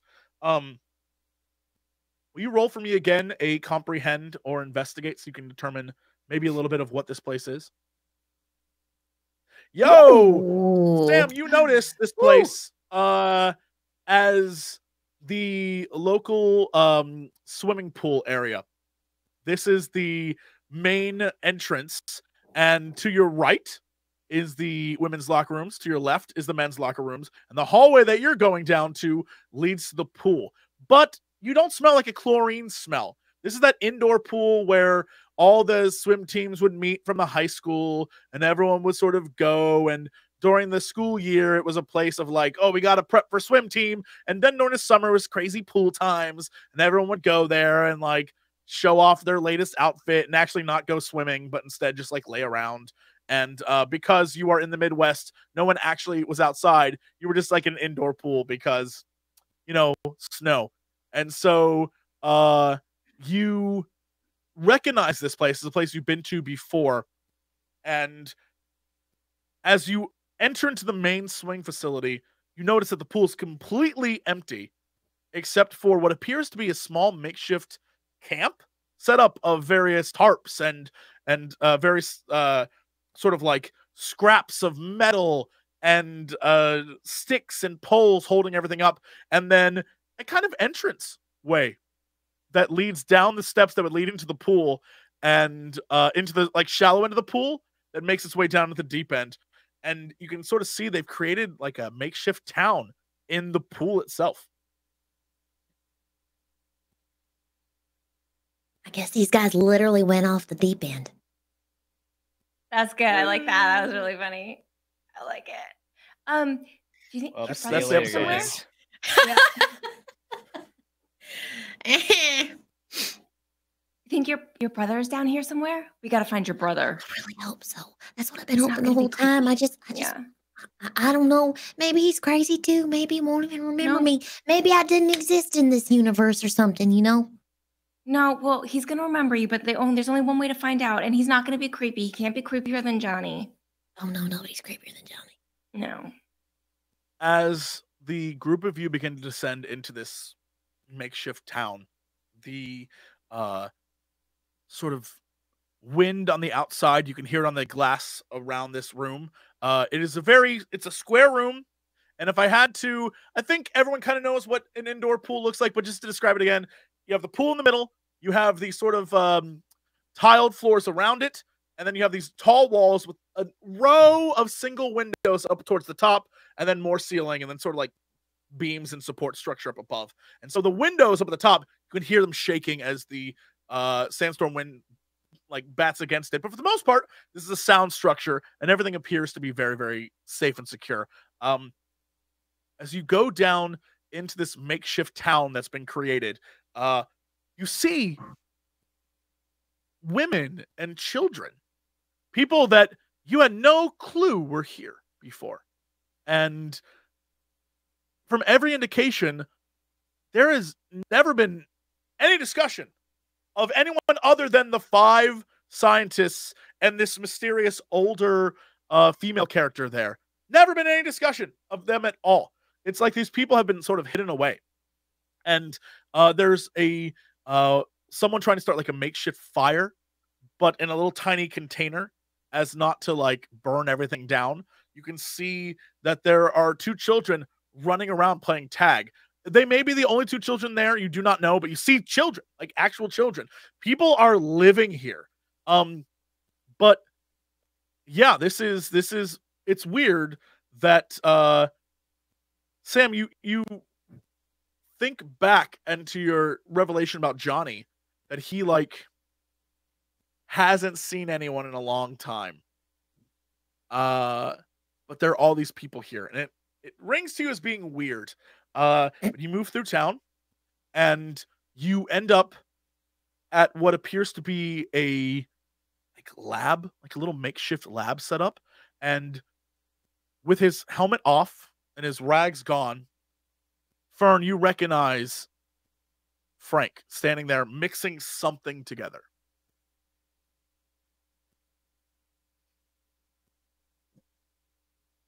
Frank! He turns around and he's like, Fern? Yeah.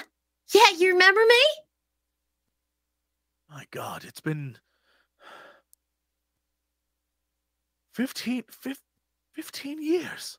Dear girl, we thought you had died. Well, here's the thing, Frank. I probably did. What? It's real hard to explain. You're just gonna have to trust me. There's some time wonkiness at work here.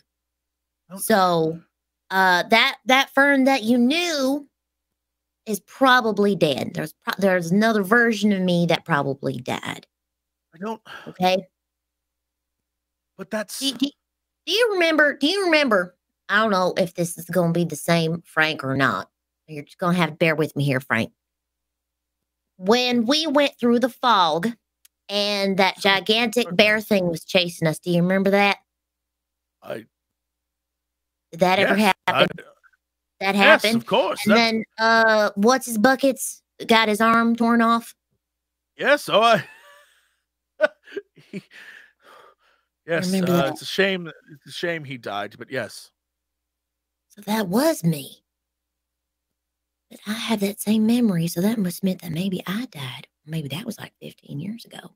No, Fern, you didn't die when we made it out of the fog. Remember, we got out, and you were there with us for 3-4 days, and then you had to go into the woods for a reason, and we never saw you again. I do not remember that. Frank, I'm going to level with you.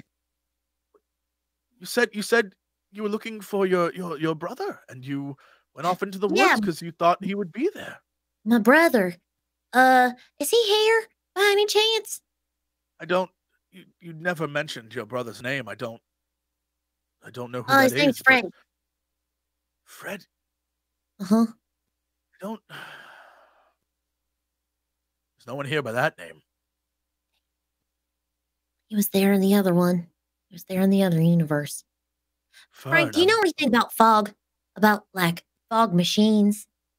Oh, God. I could go on. That's the only thing keeping us safe. The fog? Yes. From what? The same thing that attacked us in the woods. You mean there's another one of those bear things here?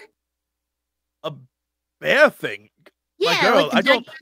Thing, you know. No, there was kind of like a porcupine.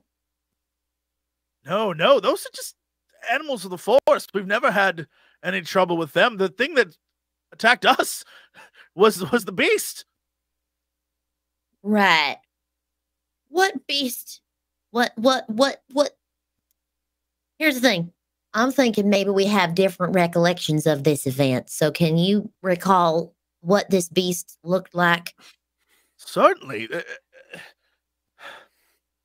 Every night, we unleash the fog in order to protect ourselves from this creature. Right. It kills us in the most violent ways possible. We're trapped here, so thankfully, throughout the years, we've managed to create sort of a protection system to stop this creature from attacking us. But it cut us off from the portal years ago, and we haven't been able to get back. So here we are trying to live our lives. But Fern, surely you know of the creature with the red eyes. Nope. I see the only one I really know had like yellowish eyes and not necessarily red eyes. What do you mean? The quillbacks. Yeah, that thing. There's like hundreds in the forest. certainly scary Hungry? looking, but yes, they're certainly scary, but they're not killers. I think one of them is a dog, just like straight up a dog. You mean just a dog? Like just regular dog? Just a regular dog. Been out there for years. Surprising she's still alive. Fern turns around. Sam, we have to go to the forest. I don't think that's a good idea. I've met. We gotta go. We gotta go. Jesse will come when you call her. I mean, I guess she's okay because she's still alive, right? I mean, that's gotta be her. Who else? What else dog could that be? There's just a dog living out there in the forest. What other dog knows how to do that? So Jessica. it sounds like you know where the portal is. So we Is the either portal have still to open? get to the portal. My girls, Fern, you know I know you can handle yourself, but the only way in and out was through the facility. The facility has been collapsed in on for years now. There's just no possible way. We had to make do with what we have. We are no longer in control here. This world is not ours. We are just guests. So who's controlling it? He points to what is clearly some graffiti on the walls of one of the huts or sort of like makeshift encampments. And one of the kids has drawn what appears to be a small child with red eyes. Huh. I've met her in one of the portals. I would say met it. We had a conversation. Interesting. She's not kind. She wanted me to stay with her. It was in a tomb. It was a long time ago. Thousands of years ago. I'm sorry. I'm what? And he like looks over at one of the other guys and he like looks back at him like, what? I think she's lonely and I think she's bored. The only way we can protect ourselves is with all the machines. We spent decades creating a defense system that dulls all the senses and confuses. And have you tried fire? Have we tried fire? Really tried doesn't everything. like fire. Like, but for reals, the fire thing was like pretty good. But perhaps it's worth a shot, but no one's ever gotten close enough to just set it on fire. Well, she more disappears when you blast fire into her face. I did a classic, the lighter and hairspray, but I feel like we could do better than that. I feel like you guys have some good stuff here. He looks at you just like you're an insane person.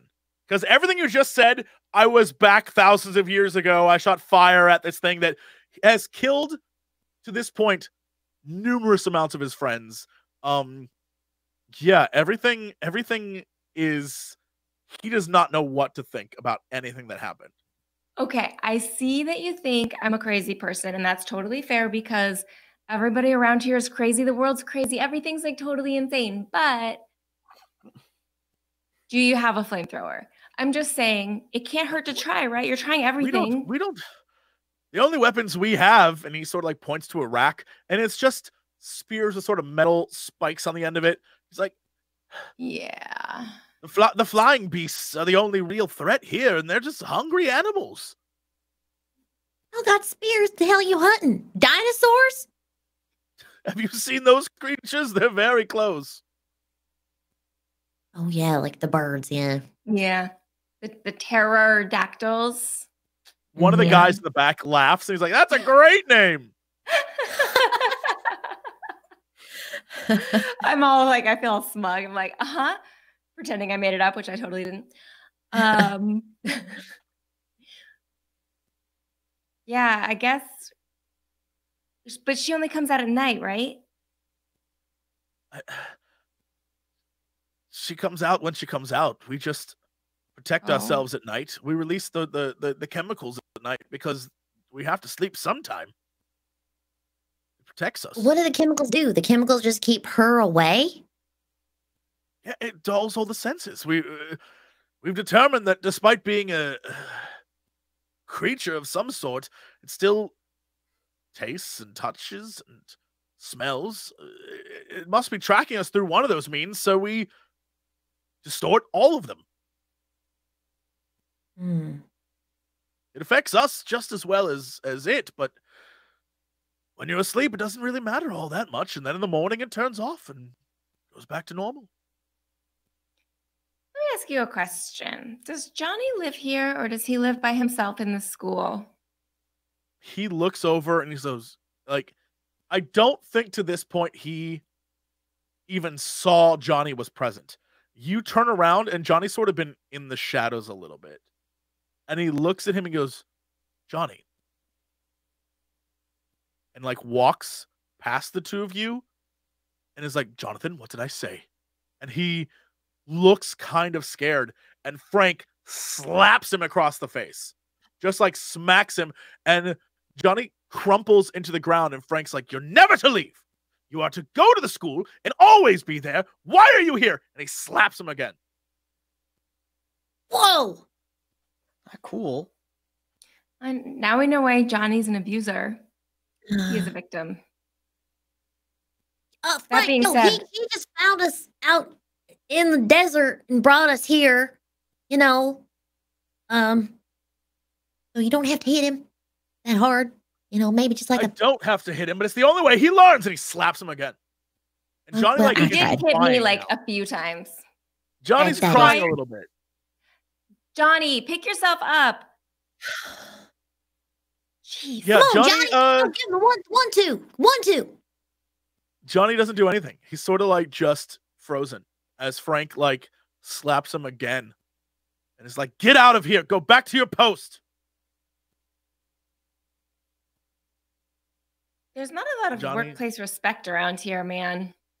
No, you're telling me. Mm-hmm. Do you say that out loud or under your breath? Under my breath to Fern. Sure, yeah. That bricklaying was a lot better than this. I know, right? Johnny, like with tears in his eyes, sort of the tears are sort of wiping away the dust on his face as they streak down his eyes, and he turns around and begins to slowly Johnny. walk away. Jesus. Frank turns back to you and sort of straightens out his crazy outfit that he has on and looks at you and is like, where were we?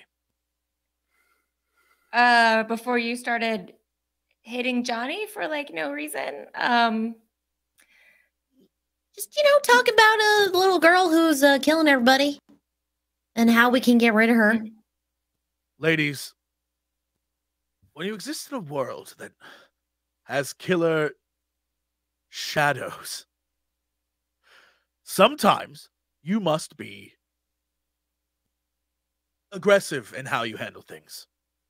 And you must treat your subordinates accordingly.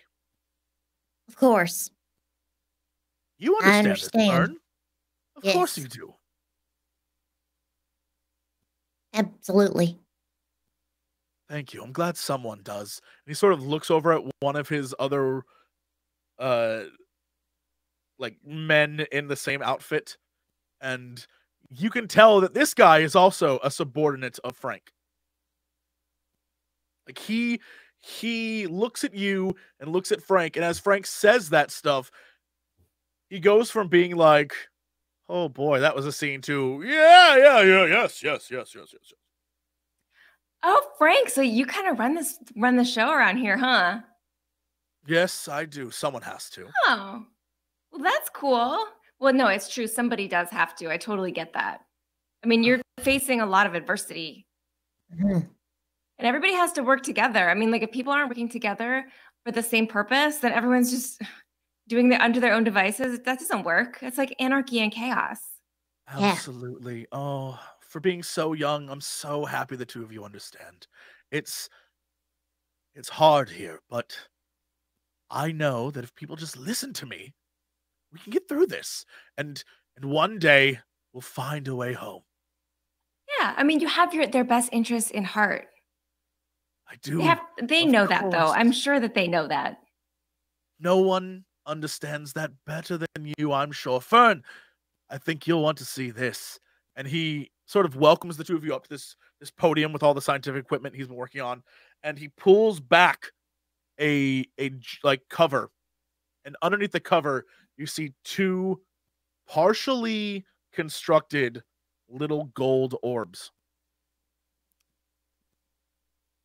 Oh, wow.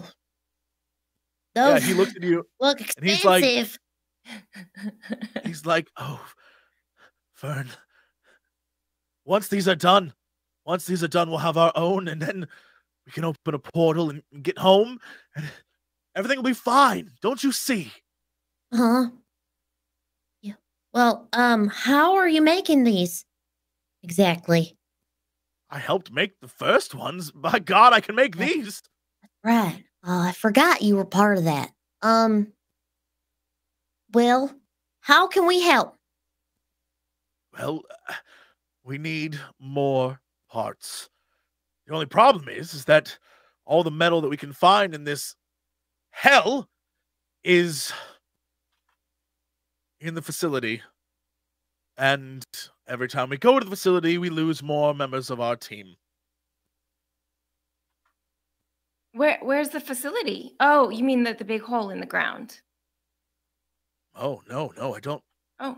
The gateway? Oh, no, that's caved in. That's lost. Oh. No, I mean the facility. We've never been sorry. to the facility proper, Frank. So yeah, you'll have to help us out a little bit and explain it to us, because we're new here, so I know you have a lot to teach us. He looks at you really thick. Like, Fern, I understand that Samantha wouldn't understand, but you days after we escaped from the forest, you were with me when we found it.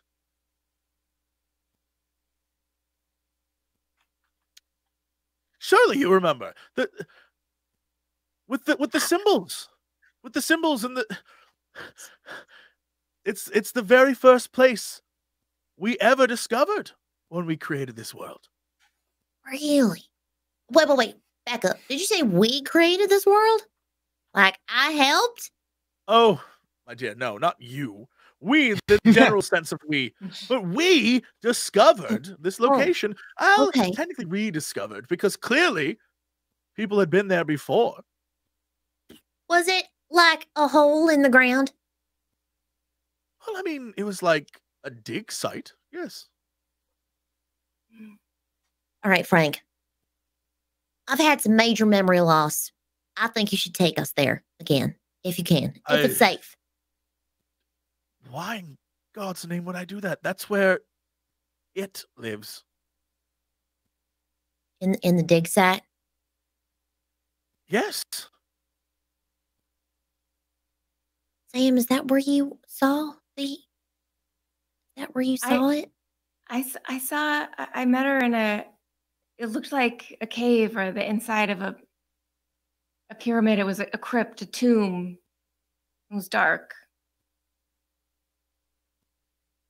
I mean, maybe that's where they were digging. So Frank, you want us to go there? Me and Fern, and you'd give us the equipment we'd need to get there. If you want to get home, it's the only way. It's the only way it's going to happen. Or you go as slowly as we go, and you're more than welcome to stay here. I'm sure you can start a wonderful life. There's plenty of people here who would love to get to know the two of you. There are other children, Fern, that you could... they're younger than you, but surely you could impart wisdom upon them. I'm not sure if I'm ready for this kind of society. Although surely I do agree that communism is very underrated political ideology. I would much rather you be the one in charge here, but we'd like to get home. We'd like to actually leave the premises. That's We all would. That's the whole point. We're all trying to get home. I, I, I believe that in 5, 10 years we can do it. We can get enough scraps and we create new balls and we'll open a gateway. Okay, so what we're gonna do then is me and Sam, we're gonna take some flames, whatever produces flame, and we're gonna go over to this dig site. And now, since we just showed up here by random, you're going to have to trust us that we kind of know what we're doing, and we've dealt with this thing before. Sam has obviously dealt with this thing before. She has psychic medium powers. You ever seen them on the TV where when they show up on like sitcoms and shit, and they're it's like the cameo or whatever. She got psychic powers. Okay. I'm sensing that you. I'm sensing that you like once knew somebody whose name started with an F or a B, like a B or an F, or like a D. C. Hot or cold? Hot or cold, Frank? A, B, C, D, E, F. He looks at the others and he's like, I never really watched much TV.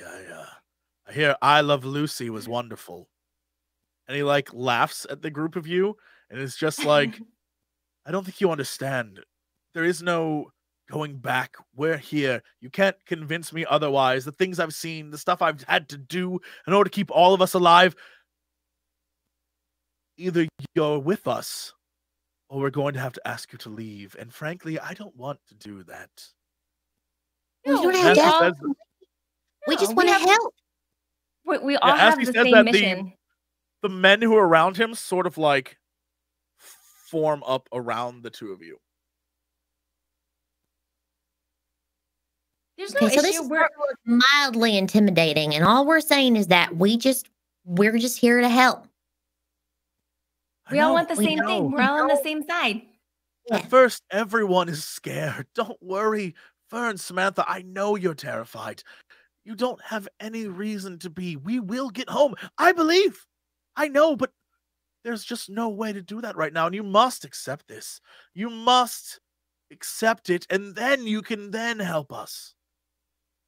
Well, okay. I mean, you know better than we do about what's actually happening in here. Totally. You're right. Okay. We trust you. And then wherever Sam is standing, I don't know if like Fern is like in front of Sam or whatever. But Fern kind of makes like a little like sign of like her fingers are crossed behind her back. So hopefully Sam sees that. Sam knows. Fern does not trust this guy. Fern does not trust Frank at all. Good. I'm glad you're here. This is good. Yeah. Gentlemen, if you would show these ladies to their new quarters, you can stay the night, and tomorrow morning we'll get started. I just can't wait. And he like sort of, the laugh he gives is not the laugh of a sane human being. It's the laugh of someone who's been stuck in a place that is awful for years. Okay. And fantastic. Frank, thank you for bringing us into your space, and thank you for giving us this opportunity. We won't let you down. The shelter. Yeah. It's so nice to be appreciated. I'll have them bring you food. You are kind. Are they joining a cult? Like, I don't. Oh, we're in a cult now, 100%. Yeah, so he like turns around and goes back to work, and several of the other guys go over and help him. And two gentlemen in sort of the rags of this kind of uniform they all have on lead you to what is straight up just a 3-walled metal hovel with rags on the floor and kind of like a metal area cut out. And the guy's like, I think this will do for the two of yous. The last owners don't need it no more. And he like turns around and walks away. And thank you. Yeah, they don't even like look back to acknowledge you. And the rags stink. Like they're unpleasant smelling. And the two of you sit down in this hovel. What do you do? First thing I'm doing is I'm brushing out my hair. I have opened up my purse. Brush out my hair. Yeah. Will you roll for me and let's do a RD24. Oh, geez. Sorry, I was not prepared for this little situation. I got you. It's okay. Okay, here we go.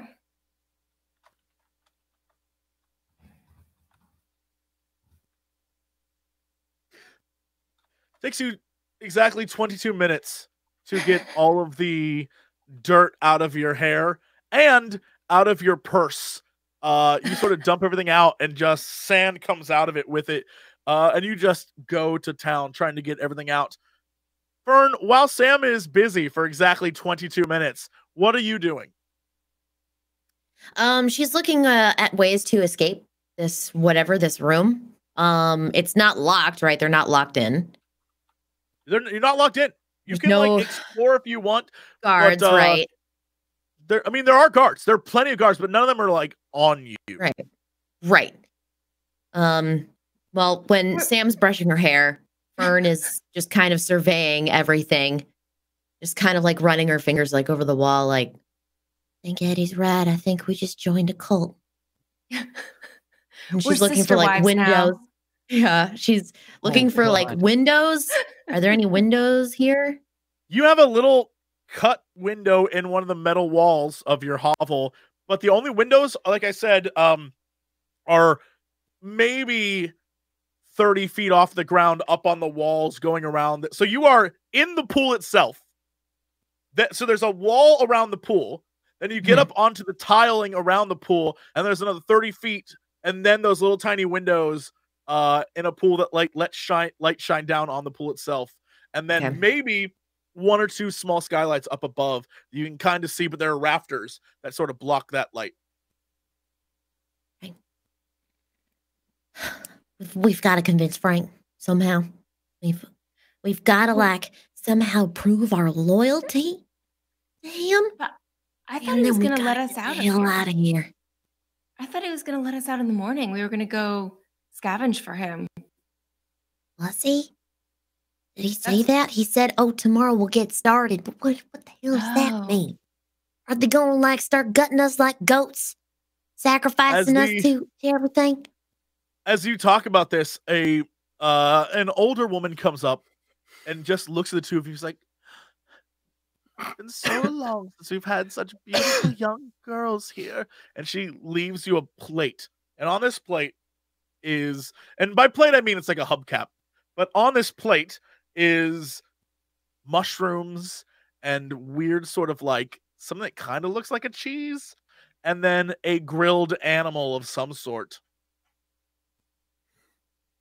And she's like, "You're gonna need your energy," and like turns around and walks away. Thank you. She sort of like nods over her shoulder back at you and walks back towards another group of ladies ranging in various ages, all of them elderly. They've clearly been there a long time.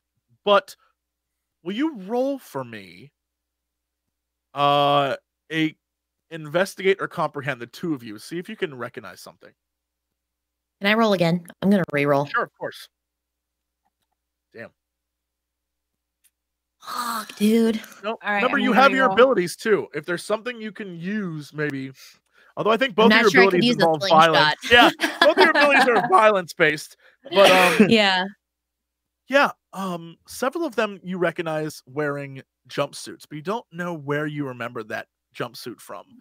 But they've clearly been here a very long time. And so the group of them are just sort of like, in a way, not being catty about it, but definitely talking about you. Well, I mean, we don't know exciting. what they're talking about. Well, Fern goes over to him. You're very exciting. Yeah, not a lot. Fern goes over and starts introducing herself. "Hi, I'm Fern. You can call me Fern." One of them looks at you and is just like, "I remember you." What? Sorry? From the work site. I remember you. And Fern turns to Sam like this.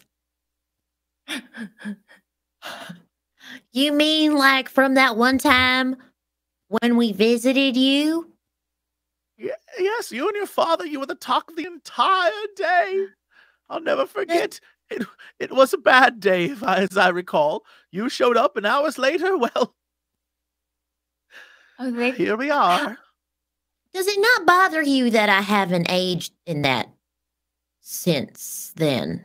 Well, you know how the orbs work, right? Time and space. Time and space. Okay, well, you know what? I'm glad that we recognize time and space, Mrs. Doubtfire. Doubtfire. Okay. Well, I'm glad that we both have that same kind of, those same ideas, because that it's hard to explain that to people who don't really understand that sort of thing, How long y'all been here? Oh dear. Some of us 40, maybe 50 years. Time, it's hard to tell, really. Oh my God, they've been here since the 60s. I know. Okay. All right. Well, I'm sure y'all have real good sense of the lay of the land out there, so maybe tomorrow you can, show us around. Oh, I haven't been outside in years. I stay here and keep the hearth warm, dearie. Okay. All right. Well, fair enough. Well, it's good to meet you. I think we're both pretty tuckered. So yeah. Do you remember me? Yeah. I was a super good bricklayer. I think I found my calling in life. I don't quite remember you, dear, but maybe one of the men will? Yeah, that's okay. They're a lot of trouble, huh? Oh, that's true.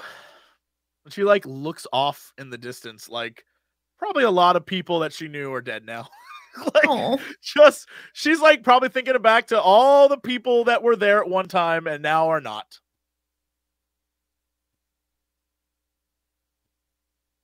Cool. Well, good to meet you. We're gonna go eat our dinner now. Okay, dear. Okay, dearie. Have fun. Remember, don't eat too much of the cheese. Okay. All right. I'll try to steer clear of the temptation. Okay. It looks delicious. Oh, I know. And she the group of them begin to walk away, and you can hear her whisper, see, I told you it was them. Sam, oh my God. Yeah. Everyone here is crazy. Everyone here is 80 years old, and they're all crazy. I know, and we're going to be like them if we don't get out of here. Are there kids around? Kids will tell us the truth. I saw a couple of you remember seeing two kids. Yeah. They was running, they was playing tag or something. Yeah. Okay. Should we find the kids, maybe? Like you want to play with the kids. And then we can ask them questions.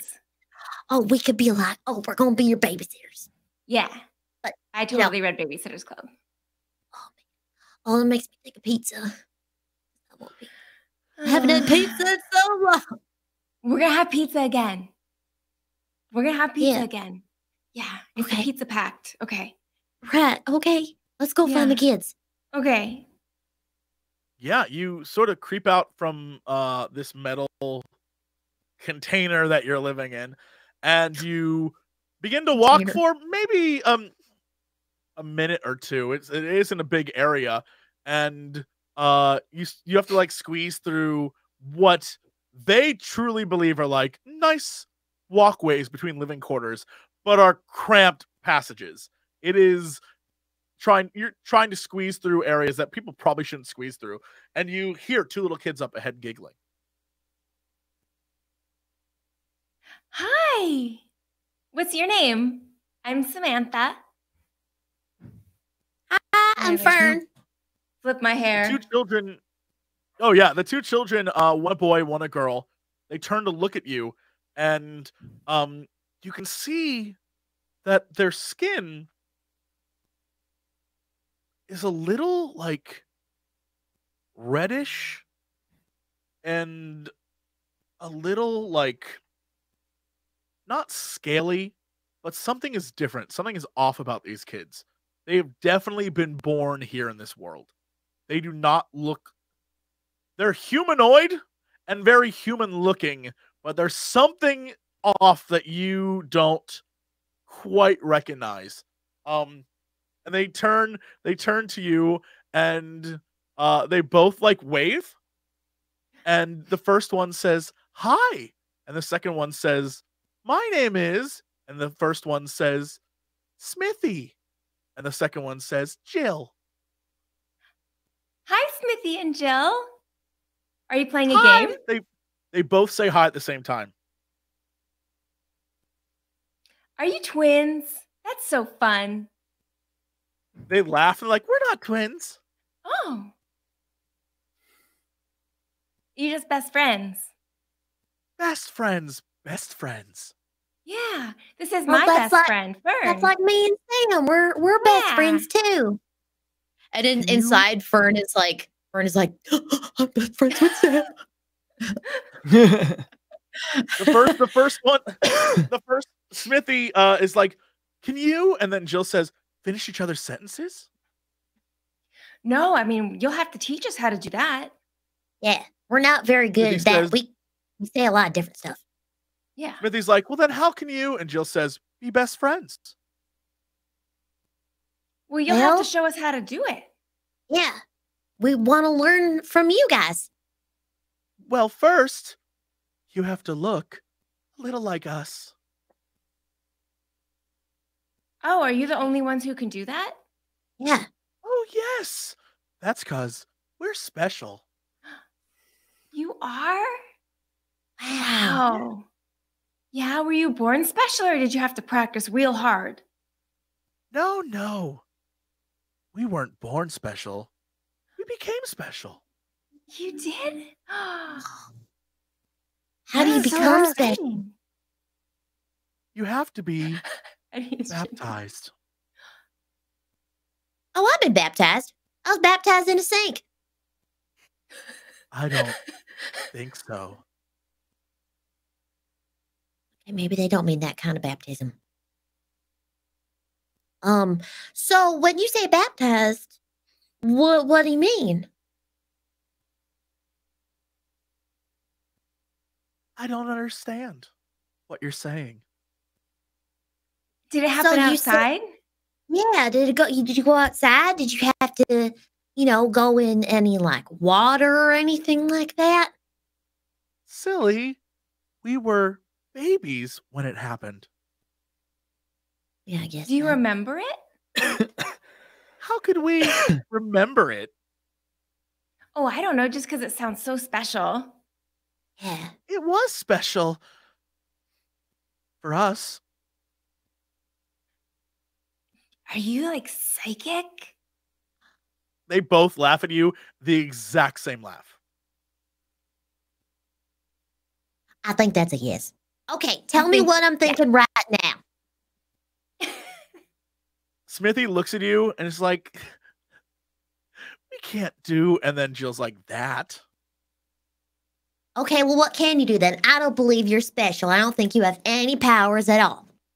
Why would you say that? And Jill like starts to kind of like, these are 8-year-olds. They like start to well up. You've definitely hurt their feelings. Well, you said you were special, and we wanna see. We are special.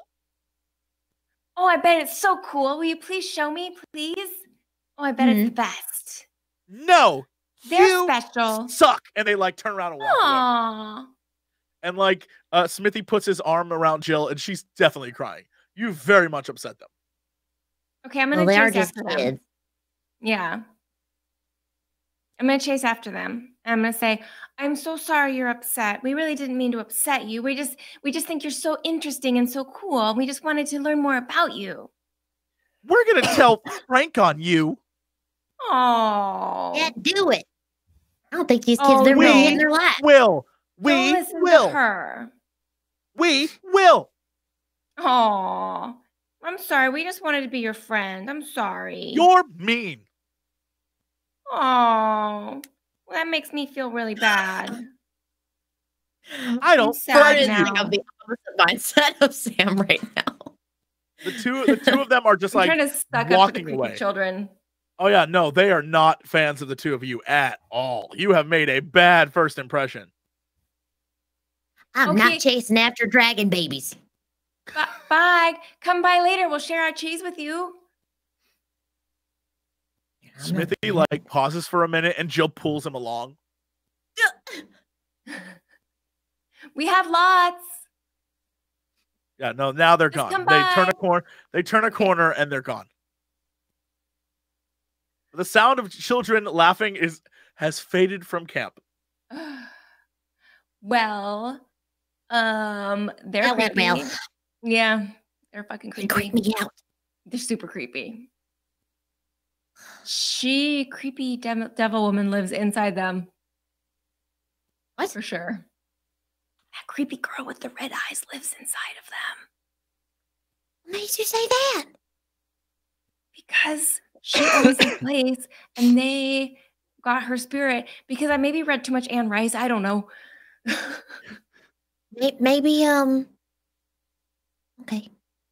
Maybe they were like hatched or something. Because I ain't never seen kids like that. Yeah, they have one think they mind, was- two bodies. It was incubated, Sam. Yeah. So Ugh, they're so creepy. You and the creepy wind kids, man. outside- Jesse, you kill me.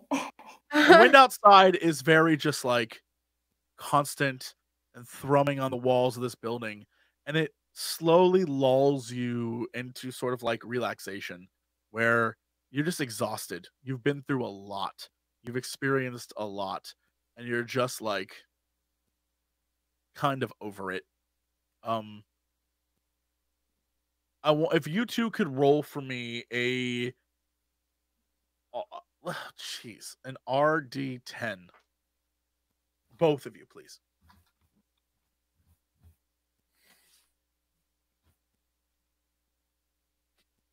Yeah.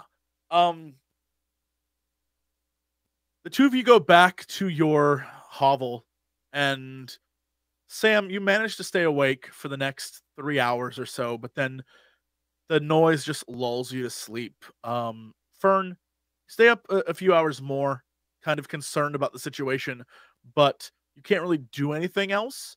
And as Sam falls asleep, your worry starts to fade, and you begin to fall asleep as well.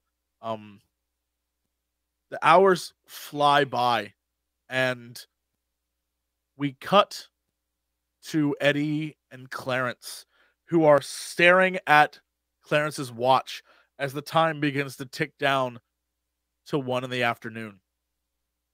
What do the two of you do? As it ticks down, how are you preparing to open this portal?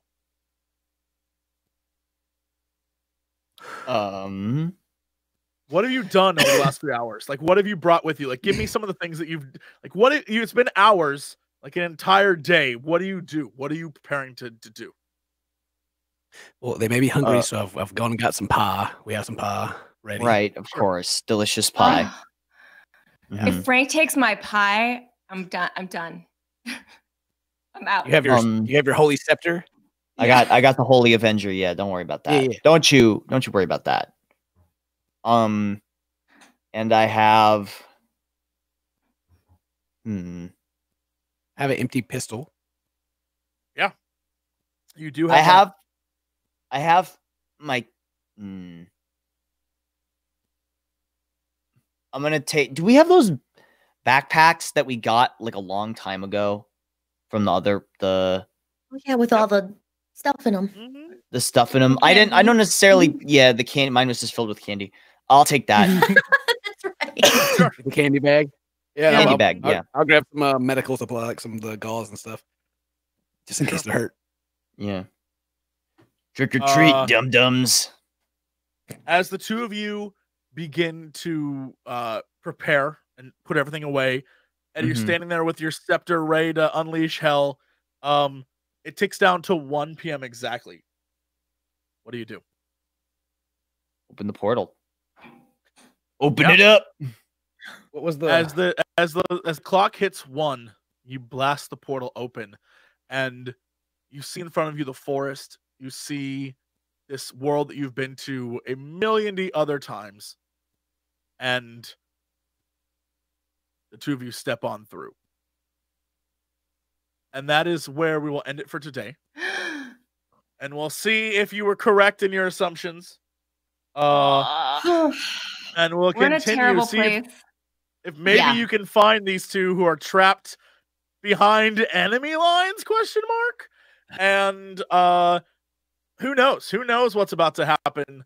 But I definitely think we learned some stuff today. Something happened I didn't think was going to happen. I'll be real. And I'm glad it did.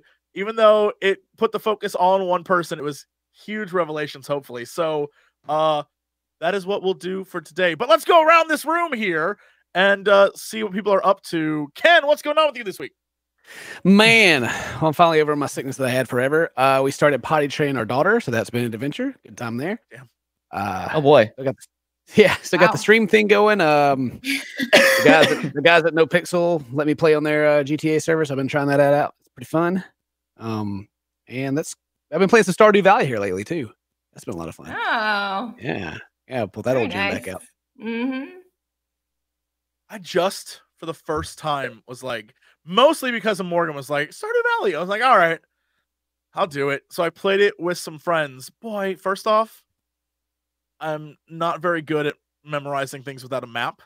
So, like, going to a map screen, I'm just like, I need a map like up in the I need to wow this thing. I need a map in the corner to help me guide. Without a map, I'm useless. I discovered I suck at directions. So I would always end up like at the ocean. So But there is whatever. a map, Jesse. No, but you have to press M to get to the map. There's Oh. like a mini map. That's what I mean. Gotcha, Like a mini gotcha. map. And if it's not on the screen, can I just be real? Video games, making them easier has ruined me as a human being. Because now I'm just like, if I don't have a little arrow telling me where to go and a mini map that shows me where it is on my screen, what am I even doing? And so, yeah, I'm terrible at games, I guess is the point. All right. Elspeth, what's going on with you this week? Hello. Oh man. So I've been playing a lot of Tropico 6, which just recently came out. and Hell it's the yeah. So first- good. Right. So it's so good. It's the first Tropico game I've ever played. And I was really feeling a city building game. So I dove into it, and man, I spent like a full 8 hours yesterday just for like not even looking at the clock. It was insanely addictive. It's a really, really well-made game. So if you guys are on the fence about it, I'm not even familiar with the series, and I was able to just play it right away. It's awesome. So I've been playing a lot of that. I also am going to be trying out GTRP very soon, probably this weekend on the No Pixel server. So I am excited about that. I have a character in mind and everything. And yeah, it's just hopefully it's going to be a good rest of the week, because now my internet is finally stable. I was having so many issues with it, and now, God willing, it'll stay afloat. So we're hoping. We're hoping. We can hang Hey. out. Coming out. As for you in chat, I just linked something for you to help you with your next future Tropico stream, Elspeth. So Oh. that is my gift to you. It's like $10. Enjoy. Put that on. Wear that around. You're welcome. It'll make Tropico. I did that the other day. Like, you're in character. You're like, Oh, right. man. Oh, great. You're welcome. Feel free to wear that. Jesus. that's good. Man, I don't even need one of those. It is. Well, my dictator really- name is obviously Elspeth Edente, so That's Mine was El pretty good. Jesidente. It's very close. Yeah, it's easy. yeah, dude, It's so easy. so easy. Yeah. And I will just say the quality of that is bad. It's definitely a $10 purchase. It is awful. Not worth. Octo, what's going on with you this week? With me? Yeah, you. Well, I've been playing Vampire the Masquerade Bloodlines because the second one got announced, and I'm very excited for that. And I think I'm probably wrapping it up today. That's a great game, by the way. It's super fun. And if you're excited for the second one or like the World of Darkness setting at all, it's a great game. It's super buggy, but there's an unofficial patch to fix it. And it's wonderful. It's a great time. We're playing Cupcake the Nosferatu. She's lovely, both inside and out. And we're a vampire. So, you know, we've been doing that suck. And yeah, it's a good time. So and oh, Gungeon, the new Gungeon content comes out on Friday. I'm really jazzed for that. I love Enter the Gungeon. So cool. And I see you have your scenery in the background. Oh yeah. Mm-hmm. All I also have my. I saw like on the other shot. I saw some of the little scenery you could see behind your green screen. Oh, right. It looks like your little Warhammer scenery. I also have my. Now that I'm about to break my Warhammer scenery, but oh, nice, yeah, for sure. I have a background now, everybody. Ta-da! Yeah. Hey, Warhammer. Woo! Sorry, I just hijacked your thing. Sorry, please. No, that's fine. Not about me. I'm big. But now it is. I'm big into Warhammer 40K. I didn't know. Yeah, we do a lot of Warhammer here at Bonfire. Nice. That's awesome. Yeah. 40K or Age of Sigmar? Yeah, 40K. What are you? Nice. Well, I have a little Gene Stealer situation going on. Ooh, Gene Stealer cult. Nice. Mm-hmm. I got my Necron boys right here. Oh, nice. I have some. These are not mine. This is one of our. He's probably looking for that. Ooh. It's here. Yes, our lobby is dominated by Warhammer. It looks like a Warhammer museum in our lobby. Okay, I'm coming over to play. Them's the breaks. Yeah. We would love that, actually. We spend more time painting than playing, so we're working on that. And let's see. Okay, so I went to PAX. I did an Acquisitions Incorporated. There was a surprise twist ending, so check that out. Other than that, I'm just doing Bonfire stuff, working, making a game, painting, playing Warhammer. The Acquisitions Inc. was great. I was about to literally spoil the end, and I had to shut. I was about to be like, "Oh my god!" I'm just like, so yeah, go watch the set, gang. Yeah, you're all great. Some of your choices in Warhammer, Slash is obviously the way to go, but whatever, do your thing. Chaos, 100%. But whatever. I will simply say that the four of you are amazing. JP, you're great. And we're going to wrap this bad boy up and go to our little Patreon discussion because I would love to hear your thoughts. And that's where we'll be. So thank you so much for tuning in and watching or listening or however you're enjoying this. And we'll be back with another episode very, very soon. Bye, everybody. Bye, everyone.